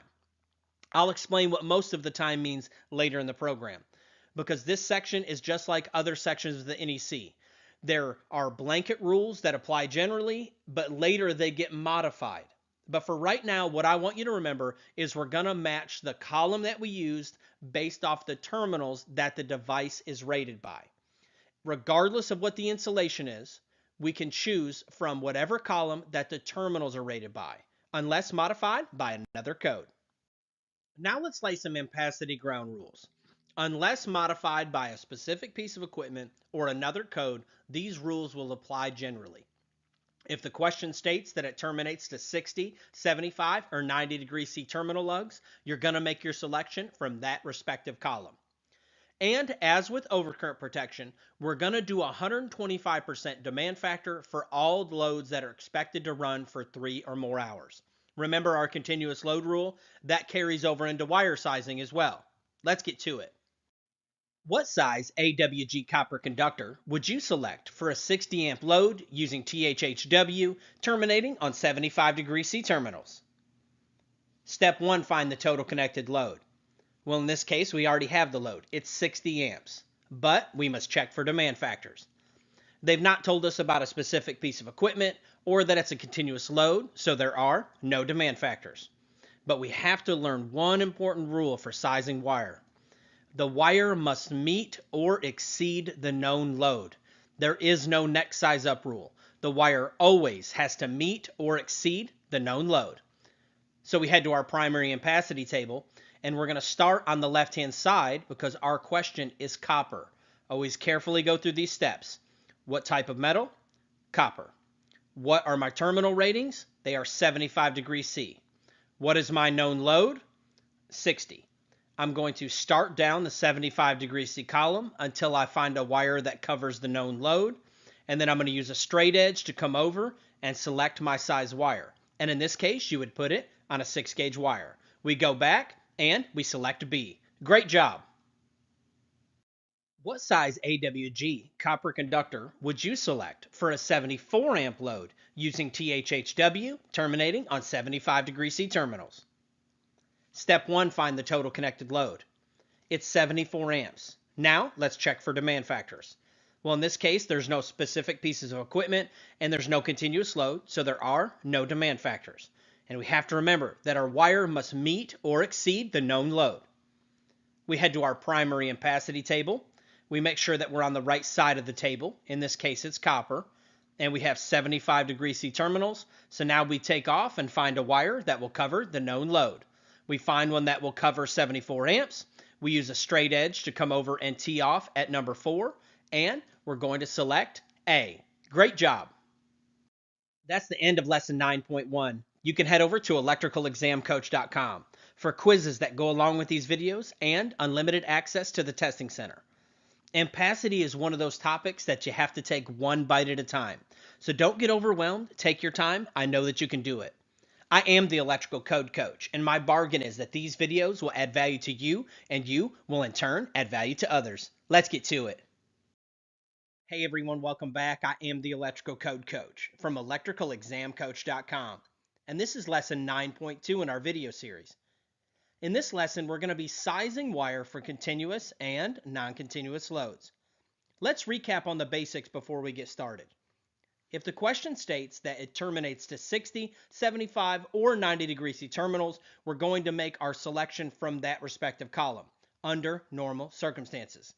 And the second one is, as with overcurrent protection, like we learned before, we're going to do a 125% demand factor for all loads that are expected to run for 3 or more hours. Let's get to it. What size copper conductor would you select for a 40 amp load using THHW terminating on 75 degree C terminals? Step 1, find the total connected load. In this case, we know the load, it's 40 amps, but we must check for demand factors. It doesn't mention a specific type of equipment or that it's going to be a continuous load, so in this case, there are no demand factors. And we always have to remember that all wire must meet or exceed the known load. So we have to find a wire that meets or exceeds 40 amps. We head to our primary ampacity table, and the first thing we're going to do is check the type of conductor. It's copper, so we're going to start on the left-hand side of the table. We're in the 75° C column because that's our terminal rating. Then we're going to slide down and find a wire that meets or exceeds the known load, and we find out that it's an 8-gauge conductor. And we select C. Great job! What size copper conductor would you select for a 60 amp load running for more than 5 hours using THHN type wire terminating on 75° C terminals? Step 1, find the total connected load. Well, our starting known load is going to be 60 amps, but we must check for demand factors.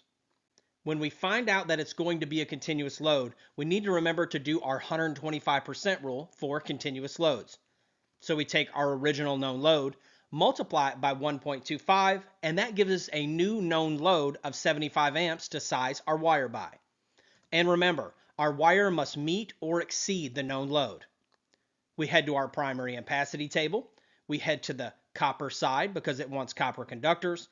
We're in the 75° C column, and we need to go down and find a wire that meets or exceeds 75 amps, and we find that it happens to be a number 4. Let's get to it. What size copper conductors would you select for a 40 amp load that's considered a continuous load using THHN type wire terminating on 75° C terminals? Step 1, find the total connected load. In this case, our starting known load is 40 amps. Well, we have to check for demand factors, but they've already let us know that it's going to be considered a continuous load. We take our original known load, multiply it by 1.25, and that gives us a new known load of 50 amps. And all of our wire must meet or exceed the known load. We head over to our primary ampacity table. We're going to start on the left-hand side because they want copper conductors, and we're in the 75° C column. We come down and we find a wire that meets or exceeds our load, and we're going to put it on a number 8. Great job! What size aluminum conductors would you select for a 90 amp load running for more than 5 hours using THHN type wire terminating on 75° C terminals? Step 1, find the total connected load. Well, our starting known load is going to be 90 amps, but we must check for demand factors. In this case, we find out it's a continuous load. We're going to do our continuous load math.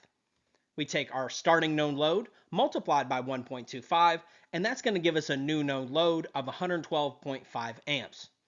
Now, we have to remember that all of our wire must meet or exceed the known load. We head to our primary ampacity table, but this time we have to be careful because they are wanting aluminum conductors. So we're actually going to start on the right-hand side of this table. We're going to start on the right-hand side. We're in the 75° C column.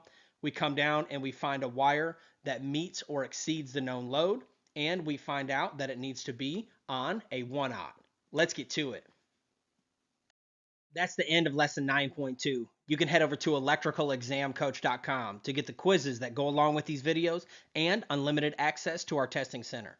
I am the Electrical Code Coach, and I want you to know that you're doing a great job. If you need anything from me, you can always just email me at electricalcodecoach@gmail.com. Don't give up. I know you can do it. Keep grinding. Let's get to it. Hey everyone, welcome back. I am the Electrical Code Coach from electricalexamcoach.com. And this is lesson 9.3 in our video series. In this lesson, we're going to be sizing the overcurrent protective device and the wire in the same question for all of these loads, for continuous and non-continuous. Let's recap very quickly. If the question states that it's terminating to 60, 75, or 90° C terminal lugs, you're going to make your selection from that respective column under normal circumstances. With both OCPD and wire sizing, we still have that 125% demand factor for all loads that are expected to run for 3 or more hours. And we will always select the overcurrent protective device first, and then we'll choose our wire size. And it'll make more sense why we do that once we start sizing services in the next lesson. And once we get into larger amperage questions like 1,000 amps or greater, which we'll learn in the lesson after that one. Let's get to it. What size copper conductors and overcurrent protection would you select for a 54 amp load using THHN type wire terminating to 75 degree C terminals? Step 1, we're going to find our total connected load. In this case, we have it. It's 54 amps. But we must check for demand factors. Well, they've not mentioned a specific piece of equipment or that it's going to run for 3 or more hours. So in this case, there are no demand factors. Now, what we're going to do is size our overcurrent protective device first. You always size that first. So we head to our overcurrent protective device table, which is 240.6A for a 54 amp load. We're going to go down and choose the next standard size up. In this case, it's going to be a 60. Now, let's head and size the wire. For that, we're going to head to our primary ampacity table. We're going to start on the left-hand side and make sure that we're on the copper side because our question asks for copper. And we're in the 75 degree C column in this case.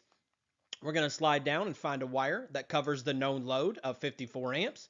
And we're going to select a 6 gauge wire on a 60 amp overcurrent device. Let's get to it. What size copper conductor and overcurrent protection would you select for a 62 amp load using THHN wire terminating to 75 degree C terminals? Step 1, find our total connected load. In this case, it starts at 62 amps, but we must check for demand factors. With there being no special pieces of equipment mentioned or the fact that it's running for 3 or more hours, in this case, there are no demand factors. Now, we go ahead and size our overcurrent protective device. We head to our table with a 62 amp known load, and we're going to choose the next size up, which puts it on a 70. Now, we can size our wire. For that, we're going to head to our primary ampacity table. We're going to be sure to start on the copper side because it's asking for copper. We're in the 75 degree C column.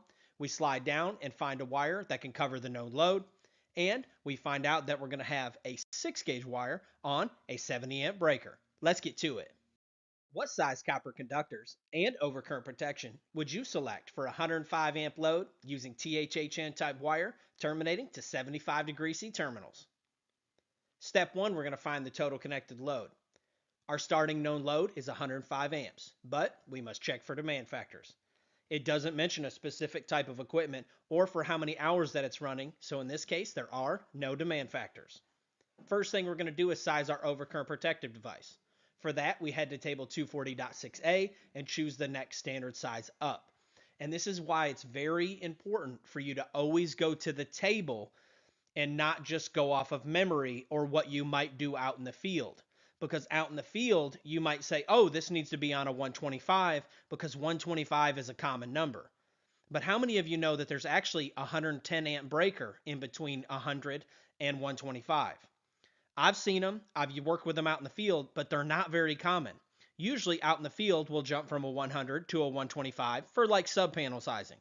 But you have to be careful here. Always go to the table because the correct answer for this question is actually a 110 amp breaker. Now, let's size the wire. For that, we head to our primary ampacity table. The known load's 105 amps. We're on the copper side of the table because that's what the question said. We're in the 75 degree C column. And we go down and find a wire that covers the known load, 105 amps, and we're going to end up with a number 2 wire on a 110 amp breaker. Great job. What size copper conductors and overcurrent protection would you select for a 105 amp load expected to run for 3 or more hours using THHN type wire terminating to 75 degree C terminals? Step 1, find the total connected load. 105 amps is our starting known load, but we must check for demand factors. When we look, we find that we have the 125% continuous load rule, so we do our math. We take our original starting known load, we multiply it by 1.25, that gives us a new known load of 131 amps, and now we can size our overcurrent protective device. We head to table 240.6A and we choose the next standard size, which is a 150. Now we can come back and size the wire. We head to our ampacity table. We're on the copper side, 75 degree C column. We're going to go down and we're going to find a wire that covers the known load, and we're good to go. We're going to select a 1/0 on 150. Let's get to it. What size copper conductors and overcurrent protection would you select for a 50 amp load expected to run for 3 or more hours using THHN type wire terminating to 75 degrees C terminals? Step 1, we're going to find the total connected load. Our starting known load is 50 amps, but we must check for demand factors. We see that it's a continuous load, so we're going to have our 125% rule. We take our starting known load, multiply it by 1.25, and that gives us a new known load of 62.5. Now we can size our overcurrent protective device. We head to our table, we choose the next standard size, which in this case is going to be a 70. Now let's size our wire. Heading to our primary ampacity table, we're going to be on the copper side of the table in the 75 degree C column, and we find a wire that meets or exceeds the known load. When we do, we find that it needs to be a 6-gauge wire on a 70 amp breaker. Great job. This is end of lesson 9.3. You can head over to electricalexamcoach.com to check out our pro version. I am the electrical code coach, and my bargain is that these videos will add value to you, and you will in turn go out and add value to others. Let's get to it. Hey everyone, welcome back. I am the electrical code coach from electricalexamcoach.com, and this is lesson 9.4 in our video series. And in this lesson, we're going to be sizing the overcurrent protective devices and wire for commercial and dwelling unit services and feeders. We're actually going to start with commercial because it's easier, believe it or not. Always remember that we're going to select our overcurrent protective device first, and then choose our wire size. Also, the overcurrent protective device size is the size of the service. If we're sizing services and we select a 200 amp overcurrent protective device, whether it's a breaker or fuse, based off the size of the load, and we go to the next size up and it ends up being a 200, that means we have a 200 amp service. And it's very important for us to understand that before we move on in the program, that if I'm sizing services and I end up with a 200 amp overcurrent protective device, and that is the main breaker on that service, that is now a 200 amp service. Let's get to it. What size main breaker and copper conductors would you select for a business with a total calculated load of 80,000 VAs on a 120/208 three-phase system on 75 degree C terminals? Step 1, find our total connected load. In this case, they've already given us the 80,000 VAs, but we have to do that little bit of pre-work first on all of our three-phase calculations like we learned before. We take 1.732, we multiply it by our system voltage, which is 208, and that gives us that 360 value. Now we can divide just like normal. We take the 80,000 VAs, divide it by the 360, and that gives us a 222 amp known load by which we can size our breaker and our wire by. But first, we must check for demand factors. In this case, there are no demand factors, so we can size like normal. Let's size our overcurrent protective device first, based off of 222 amps. We head to table 240.6a, and we choose the next standard size. And in this case, it's going to be a 225. Now we can size our wire. We head to our primary ampacity table. We're going to be on the copper side of the table in the 75 degree C column, and we need to go down and find a wire that covers 222 amps. And in this case, we're going to select a 4/0. When we put it on a 4/0 wire, we're going to select D, and we're all done.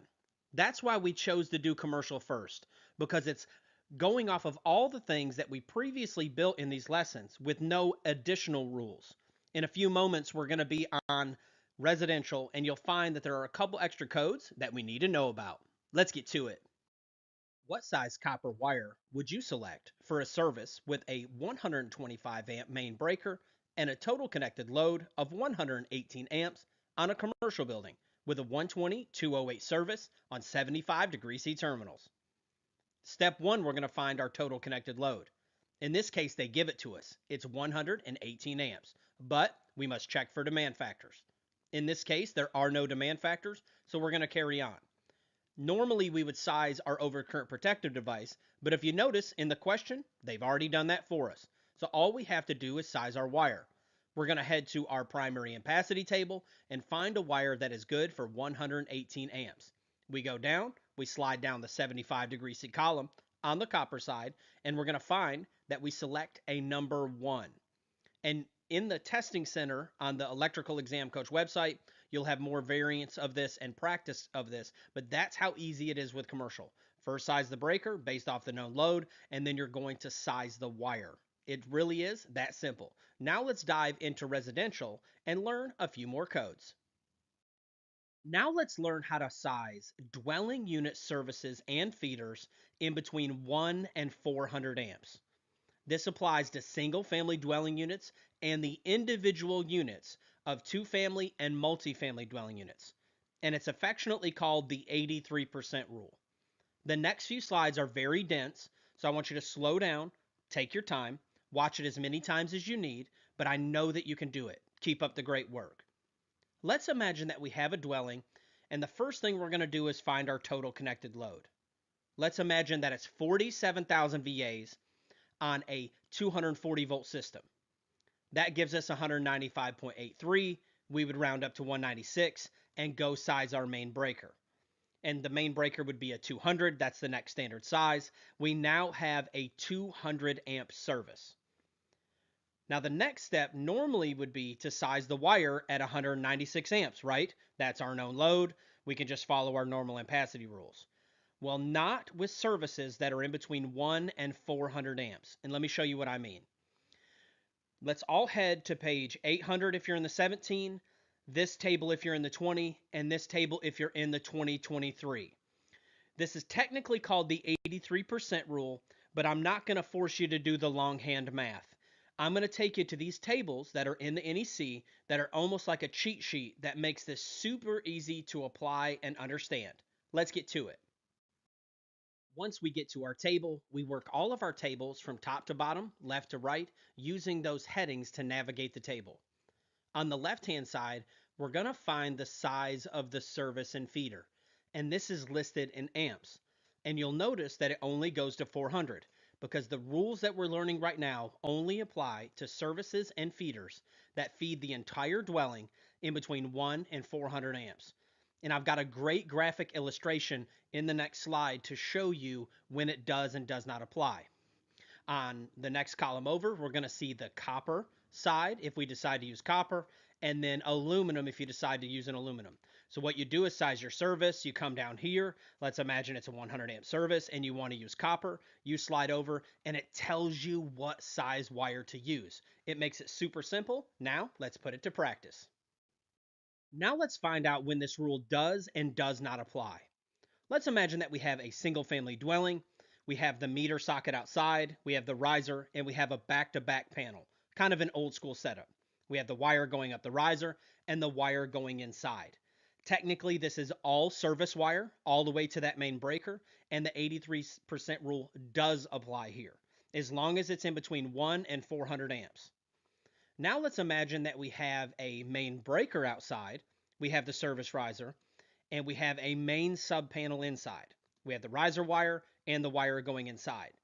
The 83% rule applies to all this wire. You can apply it to the wire going up the riser, and you can apply it from the meter disconnect combo to the first main sub panel. Now the rules with this is that it has to be the panel that feeds the entire structure. You're not allowed to use it on other sub panels or on any sub panel that does not feed the entire structure. You have to be very careful with that one. So we're allowed to apply it on this one on the left for the whole wire. We go use that table and size our wire based off the table. And the scenario on the right for all of that wire there for the service itself, and then also for the main feeder, as long as that panel that it's feeding is feeding the entire structure. You would go to that table, do your cheat sheet, find your size breaker, slide over, and you'd be able to use that size wire. Let's dive into two-family and multifamily. This is 1 through 400 amps, and this applies to the feeders only. The feeder must feed the entire dwelling. Let's imagine that you have an apartment here on the right-hand side, and it's attached to the larger apartment structure. That's where the main service is. Let's imagine that you have your meter center out here, you have your service riser, and then you have your wire going up. That wire there, the 83% rule does not apply. You're going to use all of the previous rules that we learned before and apply those. But the individual feeder going into that unit does. The 83% rule does apply. And the beauty of this is it allows you to save money in the long run. Whether you're doing single family dwellings only or you're doing the individual units of the apartments, you're going to be able to use a smaller wire based off that table than you would if you went and sized it like normal. And over a year's time, that could save you a lot of money. So that is when the 83% rule does and does not apply. What size copper wire and main breaker would you select for a service with a total calculated load of 47,000 VAs for a single family dwelling on a 120 240 volt system with 75 degree C terminals? Step 1, we're going to find our total connected load. In this case, they've given it to us, but we have to divide to get our amperage. When we do, now we can check for demand factors. And in this case, we do have a demand factor. Is this in between 1 and 400 amps? Yes. Is this on a single family dwelling? Yes. So the 83% rule does apply. So we get to use the table. Step 1, we're going to size our overcurrent protective device. And we're going to head to table 240.6a. We have a 196 amp known load. We're going to choose the next size up and put it on a 200. Now we can use our cheat sheet table. When we head there, we're going to size the wire. Step 1, we're going to be on the left-hand side and find our size breaker. Then we're going to come over to the copper column because that's what it requested. And we're going to find that we need to put it on a 2-aught. And in this case, we would have 2-aught copper on a 200 amp service. Great job. What size aluminum wire and main breaker would you select for a service with a total calculated load of 47,000 VAs for a single family dwelling on a 120 240 volt system with 75 degree C terminals? Step 1, we're going to find our total connected load. In this case, they've given it to us, and we're just going to divide, just like we did before. Now, we check for demand factors. Is this in between 1 and 400 amps? Yes. Is this on a single family dwelling or the individual unit of like an apartment? Yes. So, the 83% rule does apply. And we're going to go size our overcurrent protective device. We end up putting it on a 200 amp breaker, just like we did before. But now we have to be careful because the question is asking for aluminum. We head to our cheat sheet table. We start on the left-hand side, and we're going to find our size breaker.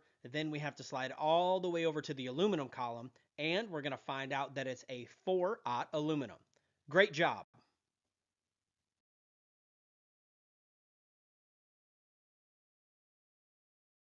That's the end of lesson 9.4. When it comes to these type questions, the only way to beat it is through repetition. And the best way to do that is at electricalexamcoach.com. We teach you so much more inside of the quizzes that we don't get the chance to cover inside the videos. There are so many different nuances, different levels, and just topics that we haven't covered on video that we cover inside of those quizzes that are in the testing center at electricalexamcoach.com. I am the Electrical Code Coach, and my bargain is that these videos will add value to you, and you will in turn add value to others. Let's get to it. Hey everyone, welcome back. I am the Electrical Code Coach from electricalexamcoach.com, and this is lesson 9.5 in our video series. And in this lesson, we're going to be learning about bundling adjustments and ambient temperature corrections. These are a subset of ampacity. And remember, ampacity is just how many amps the wire can handle safely under its conditions of use without exceeding its temperature rating. Bundling adjustments work like this. When wires are bundled, like in a pipe for example, they have less ability to dissipate the heat, and it reduces how many amps the wire can handle safely. Ambient temperature corrections are like this. If wires are run in an extremely hot ambient temperature, it reduces how many amps the wire can handle safely. We're going to learn about these one at a time. Let's get to it. Let's dive into bundling adjustments. Let's take a look at our primary ampacity table. I want you to turn there now. And these values down below this table are true if, well, the question is if what? If you look at the paragraph above the table, the one that I said we would come back and look at later, it's got some parameters there. It says, hey, these are the ampacities of these conductors if, and the first if that we're going to look at is if there are not more than 3 current carrying conductors inside of a cable, pipe, or even buried in the earth together. Let's take a look at it. Let's imagine that we have a piece of conduit here and we pulled in a black, red, blue, and an equipment grounding conductors. What this table is saying is that those ampacity values listed down below in this table are true as long as you have not more than 3 current carrying conductors in a cable, pipe, or raceway. If you do have more than that, then we have to do what's called a bundling adjustment. Let's learn about our bundling adjustment table.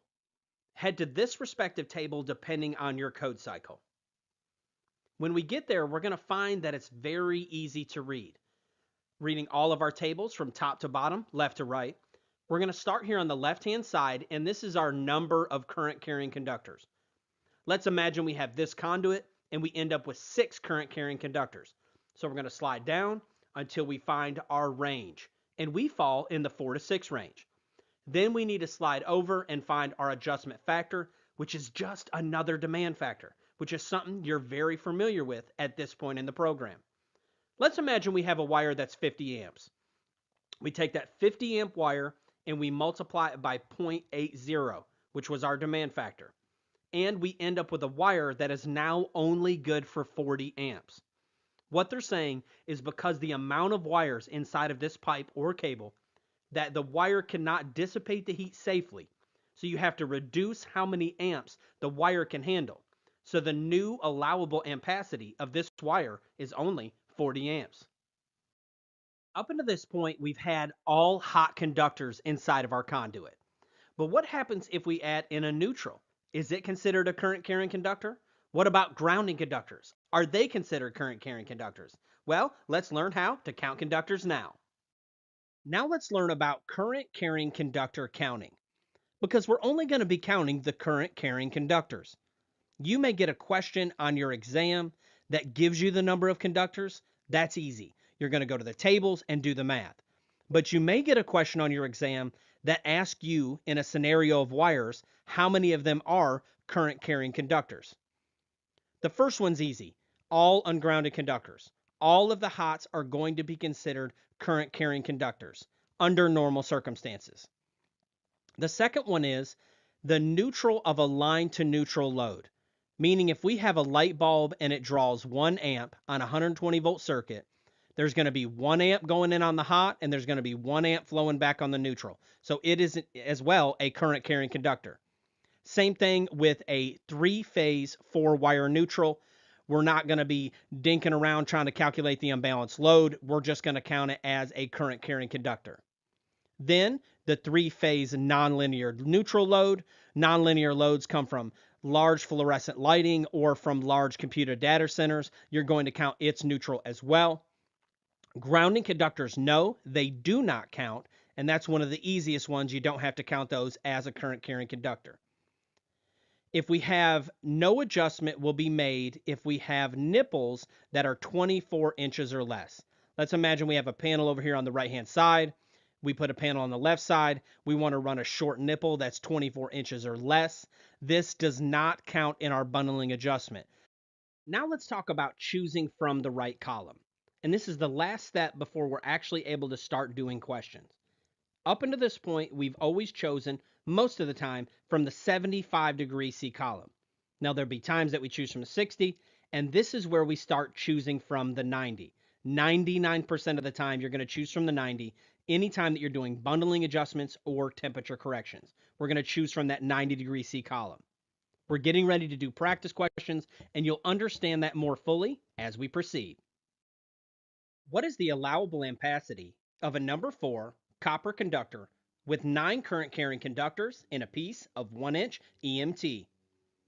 Step 1, we're going to verify that our conductors are listed in the 90° C column. We head to our primary ampacity table on the copper side, and we make sure that THHN is listed. If it's not listed there, for the purpose of exam prep, I just want you to go to whatever column that it is listed in and do the math. Now, we're going to find our starting ampacity in the 90° C column.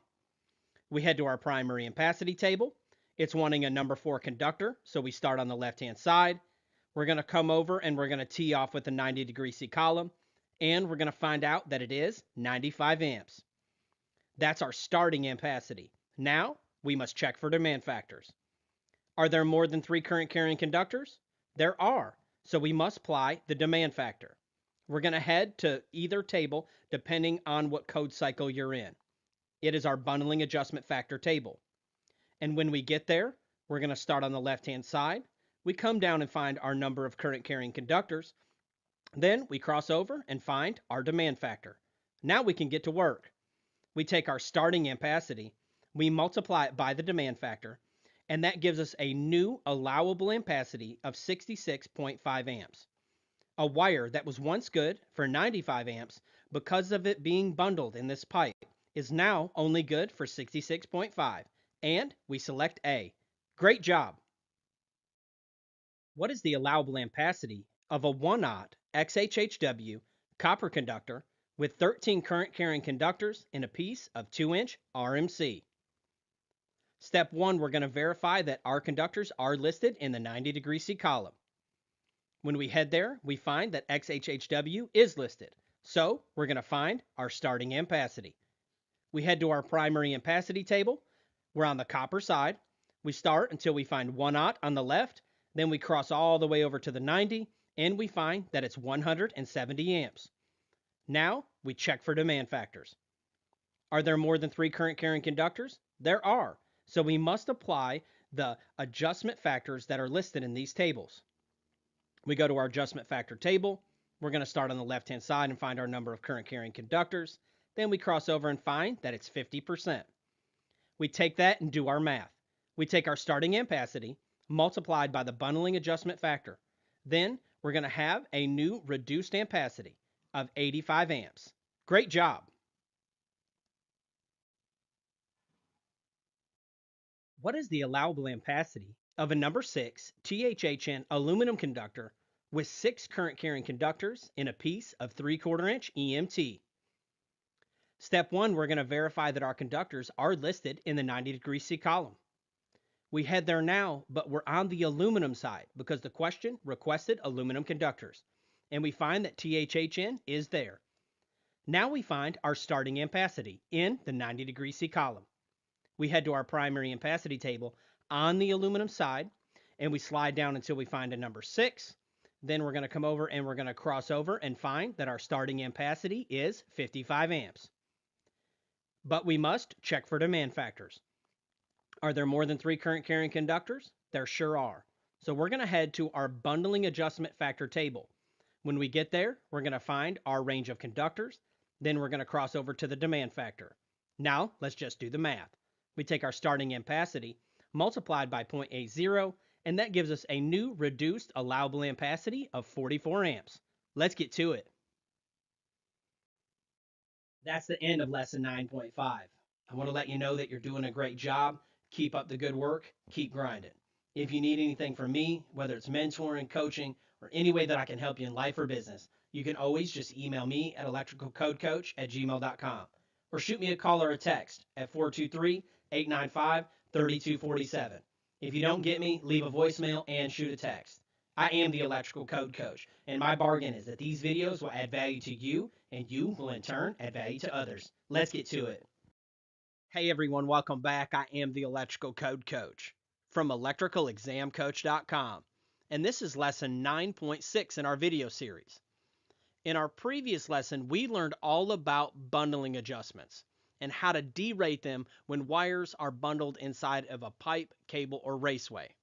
In this lesson, we're going to be learning about ambient temperature corrections. It's very similar. We just pull from a different table, but it's the same style demand factor process that we've been doing this entire program. Ambient temperature corrections are like this. If wires are run in an extremely hot ambient temperature, it reduces how many amps the wire can handle safely. And let's not forget the basic definition of ampacity. It's how many amps the wire can handle safely under its conditions of use. Let's get to it. Let's take another look at our primary ampacity table. In the last lesson, we learned about the first part of the note that's at the top of the table. And it says that these values are true as long as you don't have more than 3 current carrying conductors. But there's a second piece to this. Now, if you're in the 2017, it's at the top of the table. If you're in the 2020 and the 2023, it's at the bottom of the table. And what it's stating is that these values are true in this table as long as you're in an ambient temperature of 86 degrees Fahrenheit. Anytime you get outside of that ambient temperature, you're going to have to do an ambient temperature correction. Let's imagine that we have this circuit here, black, red, blue, and an equipment grounding conductor. Well, we know from the previous lesson that we will not have to do a bundling adjustment on this one because there's not more than 3 current carrying conductors. But what if we were in a factory who was making a plastic process and they had to have that room at exactly 115 degrees all the time for all of the machines to function properly? That's what we're going to learn about in this lesson when you run into those scenarios and you're pulling circuit conductors. Now let's learn about our temperature corrections table. Go ahead and head to your code cycles table number now. Pause the video if you need to. When we get to the table, we want to verify we're in the right table. And how we do that is make sure that we're in the table that says 86 degrees Fahrenheit.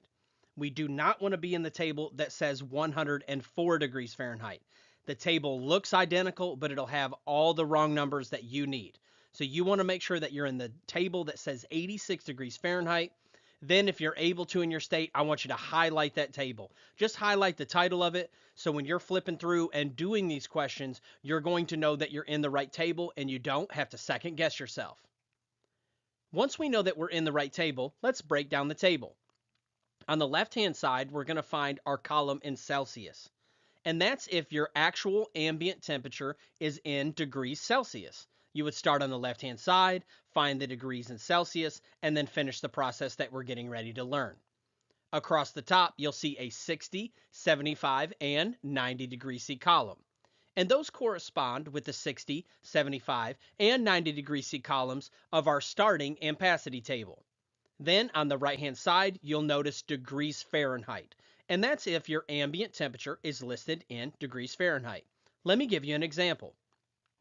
Let's imagine that we have this circuit here with our black, red, blue in it. And we have our equipment grounding conductor. Then let's imagine we're in an ambient temperature of 115 degrees Fahrenheit. We would start on the right-hand side and we would find 115 degrees. Then we would come over to the 90 degree C column and we would find our correction factor. And all it is another demand factor. And let's imagine that we had a wire that was 50 amps before we started. We found out that it was installed in an ambient temperature of 115 degrees. And we found out that our correction factor was 0.82. All we would have to do is take our starting ampacity, multiply it by 0.82, and we would end up with a new allowable ampacity of 41 amps. Great job. Let's talk about choosing from the right column. Just like with bundling adjustments, 99.9% of the time, we're going to be choosing from the 90 degree C column for our starting ampacity. And then we have to make sure that we choose from the 90 degree C column in our temperature corrections factor table. In the event of it not being listed there, we're likely going to choose from the 75 if it's listed there, but we have to make sure that we choose from the 75 over here as well. But that would be under very rare circumstances when you are in the testing center. But I just want you to know about it just in case. And one thing that I do want to mention at this point in the program is NM cable. NM cable is Romex, and it is actually allowed to be chosen from the 90 degree C column. Romex is just a trade name. They also have Southwire and other trade names. But in the code book, it's called NM cable. And for the purpose of bundling adjustments and temperature corrections, you're allowed to choose from the 90 degree C column when doing those calculations. What is the allowable ampacity of a THHW number 6 copper conductor with an ambient temperature of 142 degrees terminating to 75 degree C terminals? Step 1, we're going to verify that our conductors are listed in the 90 degree C column. We head there and look for THHW, and sure enough, it's right there. Now we're going to find our starting ampacity in the 90 degree C column. We head back to that table, We're going to start over here and find our number 6. Then we're going to cross over and find its ampacity in the 90° C. And in this case, it's 75. We're going to take our number 6 at 75. Now we're going to check for demand factors. Is the ambient temperature greater than 86 degrees Fahrenheit? It is, so there will be a demand factor. We're going to head to our respective table depending on our code cycle. And we're going to go find our correction factor. When we get there, we're going to start on the right-hand side because the question stated it in Fahrenheit. Then we're going to go down until we find our range of temperature. Ours was 142 degrees. Then we're going to slide over and find our correction factor. And remember, it's just a demand factor. Now, what we're going to do is we're going to head back and do our math. We take our starting ampacity multiplied by the correction factor, and that gives us a new allowable ampacity of 48.75, and we select B. Great job! What is the allowable ampacity of a number 10 THWN-2 copper conductor that is installed in an area with an ambient temperature of 145 degrees Fahrenheit? Step 1, we're going to verify that our conductors are listed in the 90° C column. We head to the table, we look for THWN-2, and sure enough, they're there. Now let's find our starting ampacity in the 90° C column. We head back to the table, we come down and find our number 10 on the left, and we cross over to 40 amps. Now we check for demand factors. Is the ambient temperature greater than 86 degrees Fahrenheit? It sure is. We're going to head to our table and find our correction factor. We're going to start on the right-hand side because it's Fahrenheit. We come down and find our range of temperature, which is 145, and we slide over and find our correction factor is 0.65. Now we go back and we take our starting ampacity multiplied by 0.65, and that gives us a new allowable ampacity of 26 amps, and we select D. What is the allowable ampacity of a 2-aught XHHW copper conductor that's installed in an area with an ambient temperature of 68 degrees Celsius? Step 1, we're going to verify that our conductors are listed in the 90° C column. When we head to the table, sure enough, they're there. Now let's find our starting ampacity. We're going to go to the table, start on the left-hand side.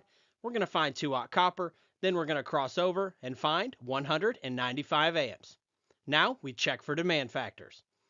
Is the ambient temperature greater than 30 degrees Celsius? It sure is. So we know that there will be a demand factor.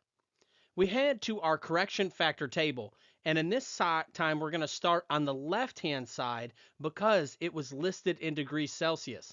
But we have to be careful to cross all the way back over to the 90 because that's the column that we chose from. And we find that our correction factor is 0.58. We take our starting ampacity, multiply it by the correction factor, and that gives us our new allowable ampacity of 113.1 amps, and we select A. Let's get to it. That's the end of lesson 9.6. You can head over to electricalexamcoach.com for practice questions and different variants of these type of questions. I am the Electrical Code Coach, and my bargain is that these videos will add value to you, and you will in turn add value to others. Let's get to it. Now we're going to learn about sizing motor conductors. 430 is one of the largest articles in the code book, so I'm only going to show you what you're going to be testing on. When sizing normal motor conductors, you will use the motor FLC and not the FLA nameplate. FLC stands for full load current, and that's a value that we find inside the code book. The FLA nameplate rating is typically the amperage value that they've stamped on the motor's nameplate. Remember how we've learned previously that every piece of equipment has a nameplate, and it'll say things like what voltage the equipment is and what the amperage is. Well, on motors, they'll typically stamp an amperage, but that's the FLA. So when we're sizing normal motor conductors, we're actually going to use the FLC, and I'm getting ready to teach you how to find that value. We're going to find these values in table 430.248, and that's for single phase. It's on page 321 of the 2017 or page 332 of the 2020. I want you to head there now, pause the video if you need to, and we're getting ready to go over this table.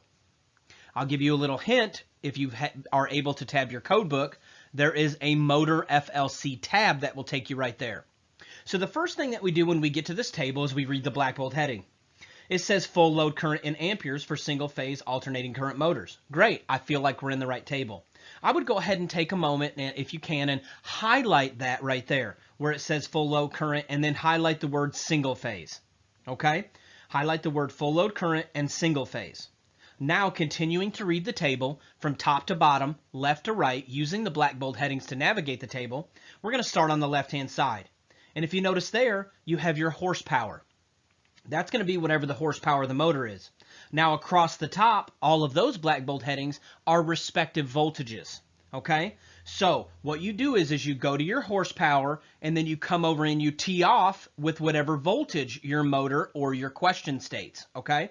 So, and one thing I want to know is that these are nominal voltages. So, although it says 115 at the top, it would also include 120.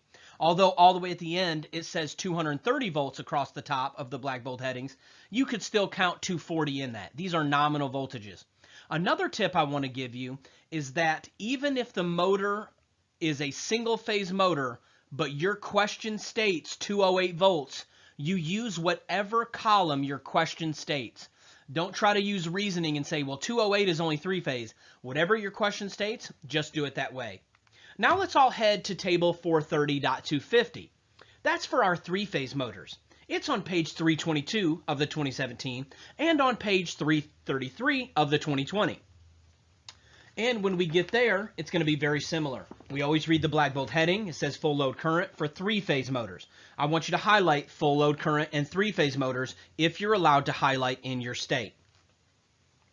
When we go to read this table, we're going to read it just the same. We start on the left-hand side. It's going to be our respective horsepower. And then coming across the top are our voltages. Again, I want to warn you, make sure that whatever the question states, you choose from that voltage. So even if it doesn't make sense, if they put 230 volts on a three-phase system, just do whatever the question states, okay? Don't try to change the reasoning there because it's very easy to do. So if the question stated a 7.5 horsepower motor on three-phase with 230 volts, you would go over and select an FLC of 22 amps, okay? And if it said a 7.5 horsepower motor for 208 volts, you would go over and tee off and find out that it has an FLC of 24.2 amps. Okay, now let's learn about some more ground rules for motors. You're going to multiply the FLC by 125%.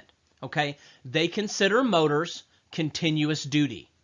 Remember how we learned about continuous load and continuous duty previously? Well, it's the same thing. They're assuming that all motors are continuous duty, except, remember this is the National Exception Code, okay? Except when you're dealing with these certain circumstances, okay? For conductors on motors that are under 1200 RPM, that are intermittent duty, multi-speed, or high torque, you're actually going to use the nameplate FLA current rating. And for each one of these, there's going to be individual rules that apply. I'm only going to teach you in our lesson the ones that you're probably going to be tested on. Okay? So, and I'm going to say this over and over in every slide so you don't have to worry about remembering that right now. If it's a normal motor conductor, you're going to multiply the FLC by 125%. If it's any one of these other motors, under 1200 RPM, intermittent duty, multi-speed, or high torque, and your question will say that in there. And I'm going to teach you how to watch for these red flags. You're actually going to use the FLA rating. Why the code book doesn't stick with FLC or FLA only, I don't know, and I wish they would simplify it. Also, one thing I want to note for motor conductors.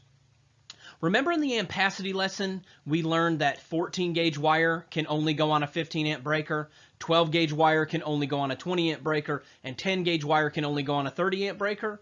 Well, with motors, these limitations do not apply. Those rules do not apply. So, now that we've set the ground rules, let's get to it.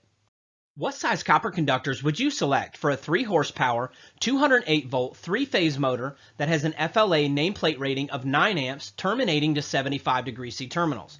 One thing I want to note is that they're always going to put that FLA nameplate in there, rating in there to throw you off. So remember, when sizing normal motor conductors, you will use the FLC. For conductors on motors that are under 1200 RPM, intermittent duty, multi-speed, or high torque, you're going to use the nameplate FLA rating. For normal single motor conductors, you're going to multiply that FLC by 125%. So first we go find our FLC. we go to table 430.248 for single phase, and we go to 430.250 for three phase. Okay, so when we get to the table, we start on the left-hand side. So we look back at our question. What does it say? It says 3 horsepower. And then it also says 208 volts. So we start at 3 horsepower, we come over and we tee off with 208 volts, and we're going to find that that motor has an FLC of 10.6 amps. Now what we're going to do is take that 10.6 amps, we're going to multiply it by the 125%, 1.25. That's going to give us a new amp draw that we're going to size our wire by of 13.25 amps. Now we head to our primary ampacity table, being sure to select from the 75 degree C column because our terminals are 75 degrees. We're also selecting from a copper conductor. So we start, we go down, and we go on the 75 degree C side of the copper conductors until we find a conductor large enough to cover the known amp load. And in this case, it's 13.25 amps. And we're going to select A, 14 gauge. Great job. What size copper conductors would you select for a 5 horsepower, 208 volt, 3-phase motor that has an FLA nameplate rating of 15.2 amps, terminating to 75 degree C terminals? Remember, when sizing normal motor conductors, you will use the FLC. On these types of motors, you're always going to use the FLA. Also, for normal single motor conductors, you're going to multiply that FLC by 125%. First, we need to find our FLC. We're going to head to our respective table. In this case, it's 3-phase, so we're going to go to 430.250. And when we get to 430.250, starting on the left-hand side, we're going to come down and we're going to tee off with our voltage, which is 208 volts, and we're going to find that the motor FLC for this motor is 16.7 amps. Now we take that 16.7 amps, we multiply it by 1.25. That's going to give us a new amperage of 20.875 amps, okay, and we're going to round up to 21. Now we head to our primary ampacity table in the 75 degree C column. We're going to start and we're going to go in the copper side, 75 degree C, and we're going to find a wire that is large enough to cover our known amp load of 21 amps. And we're going to select B. What size copper conductors would you select for a 7.5 horsepower, 208 volt, 3-phase motor that has an FLA nameplate rating of 28.6 amps, terminating to 60 degree C terminals? Remember, when sizing normal motor conductors, you're going to use the FLC. If you have one of these specific situations, you're going to use the nameplate FLA. Also, for single motors, we're going to multiply it by the 125%. So we head to our respective table. In this case, it's 3-phase. So we're going to head to 430.250. Starting on the left-hand side, we're going to select our respective horsepower. Then we're going to come down and we're going to tee off with our voltage. Now we're going to select our FLC of 24.2 amps. Now we take that 24.2 amps, we multiply it by 1.25. That's going to give us a new amperage to size our wire by of 30.25. Now we head to our primary ampacity table, being very careful to select from the 60 degree C the 60 degree C column, because our terminals are rated 60 degree C. And we're going to select C. Great job. What size copper conductors would you select for a 10 horsepower, 115 volt, single phase motor that has an FLA nameplate rating of 95 amps, terminating to 75 degree C terminals? Remember, when sizing normal motor conductors, you're going to use the FLC. When you have these motor situations, you're going to use the nameplate FLA. Also, for normal single motors, you're going to multiply the FLC by 125%. First, we're going to find our FLC. This case, it's single phase, so we're going to go to 430.248. Starting on the left-hand side, we're going to find our respective horsepower. Then we're going to come and tee off with our respective voltage. We're going to find that our FLC is 100 amps.